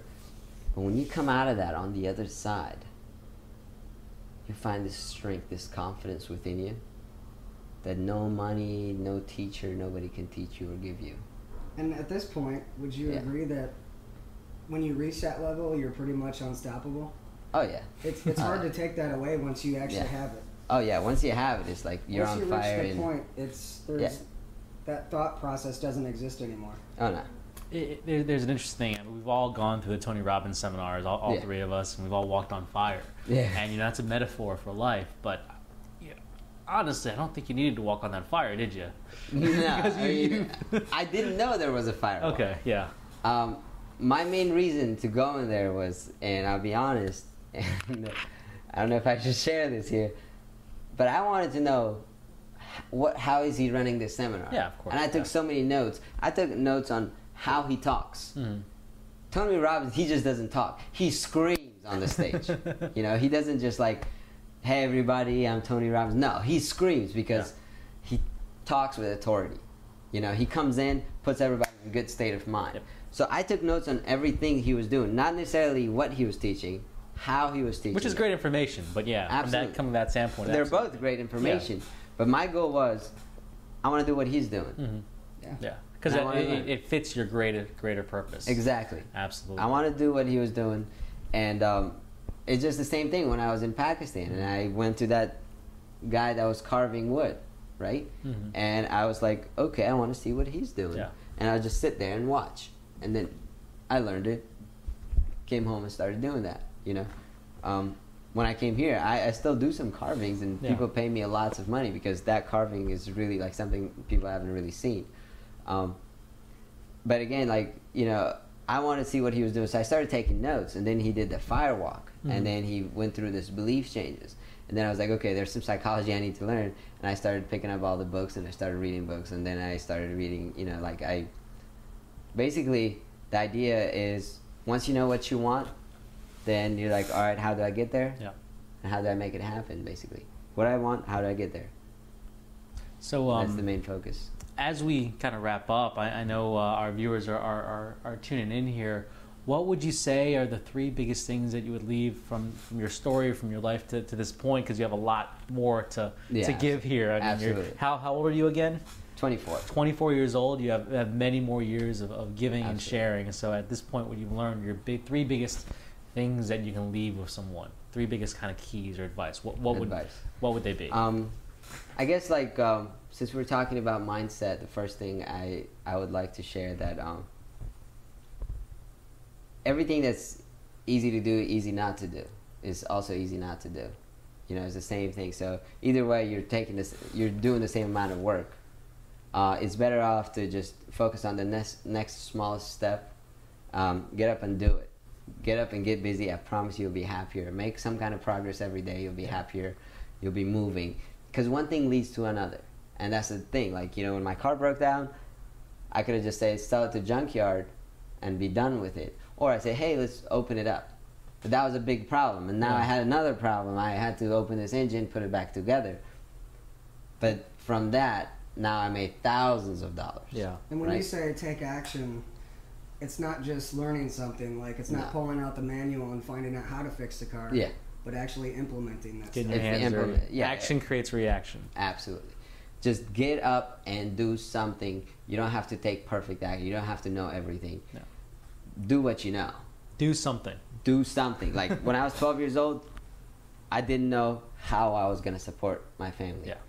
But I did know that I'm not going to settle for them marrying some people that they don't want to marry to, and a life of misery and torture, right? So it's basically that idea is get up and do something every day. Just find out something that you want to do and just get up, do something towards that. One thing will lead to another. Even if you do it, you fail at it or you're bad at it. I don't even believe in failure because you can't really fail. How are you going to fail? It's a learning experience. Everything, yeah, exactly. You learn. You don't really fail. How are you going to? The only time you fail, I think, is like you give up, I guess. Yeah. But you don't really fail. You always get a result. Yeah. Some kind of a result you produce. So, anyways, do something. That's one. Okay. And number two, I believe that every day you got to do one thing social, one thing like health-wise. Do something for your health, like active, maybe run, walk around the block, whatever you have to do. Do something for your health. Do something social. Connect with people, and do some kind of work every day. If you do these three things every day, you'll be happy. And isn't happiness true wealth really in how you're feeling? Right. That's what I believe. If you're feeling good, you'll do it. You'll do well. If you do these three things every day, make some kind of work, do some kind of health thing, and learn something new, and do something social, you're good. Like call some friends. You have to. I believe that you have to maintain your friendships or make it grow every time. I take the time to call my friends, send them a random text message that says, "Hey, I was just thinking about you. How are things?" And they say things are great and good. But most people don't do that. Connection was there. Exactly. Take the time to give of yourself. So that's two. So the last lesson I want to give people is that life is a gift. It's not something you get to do. It's something you have to do. I mean, it's not something you have to. It's something you get to do. It's an opportunity, and every moment counts. Every minute counts. Just go all out. Just go all out, because either way, time is gonna pass. You're either making something happen or you're becoming a loser. Kind of, that's how I think about it. You sit around and do nothing, or you go out there and make a difference. Yeah. And trust me, if you make a difference, you'll experience more joy, more energy, more passion in your life. You'll be just so alive. So those are the three lessons I could share. Great information here. You had another website you're working on right now. Yeah, that's called My Escape to Freedom. MyEscapeToFreedom.com. Absolutely. MyEscapeToFreedom.com. And that's a blog that I'll be posting every day. I'll share some philosophy, some thoughts that I've had, some experience. Basically, I'll break down my story, post it as blogs. And right now, my other focus is that I want to teach people more about relationships and helping people with their relationships. Not necessarily like, their intimate relationship, but also their relationship with their family, their relationship with their health, with their body. Because we don't just have a relationship, with the opposite sex. Yeah. We have a relationship with God. We have a relationship with the environment. We have a relationship with community. So kind of relationships with ourselves and our own communication internally. Absolutely. And communication thing, that's one thing I'm really good at, and I'm grateful for that. Yeah. Because I had to learn communication, because when I first came here, I didn't know anything. Yeah. I couldn't connect with people, and it was very painful for me. And I was like, I don't want it. I want this. Right. And then I started learning. My first book that changed everything for me was, the first self-help book was How to Win Friends and Influence People. Amazing book, Dale Carnegie. Amazing book, And from there, it just shifted my mind from, your life gets better when you're in the giving mode. Yep. When you're in the contribution mode. Yep. Not from the taking mode. And that's what all that is. You give people what they want, and maybe they'll give you what you want. Well, Zig Ziglar says, the Zig Ziglar quote is, give as many people as what they want, and you'll get what you want. Yeah, exactly. And I think that is so true. Yeah. So, awesome, cool. So. Kay, Brian, this has been really enlightening for me. I love hearing your story. This is actually the first time you've been in depth that you've told the story. So I'm really grateful for that. Yeah. Brian, any closing words? No, I just wanted to thank you for taking the time. Well, thank you guys for the opportunity. Absolutely. I mean, I learn a little bit more about your life and what you've done and gone through every time we talk. Yeah. And I know that's not easy to tell stories like that, but you know, I think the reason why you're telling it and what you're about to set off and do is amazing. And Absolutely. I think you're going to be able to help a lot of people. Yeah.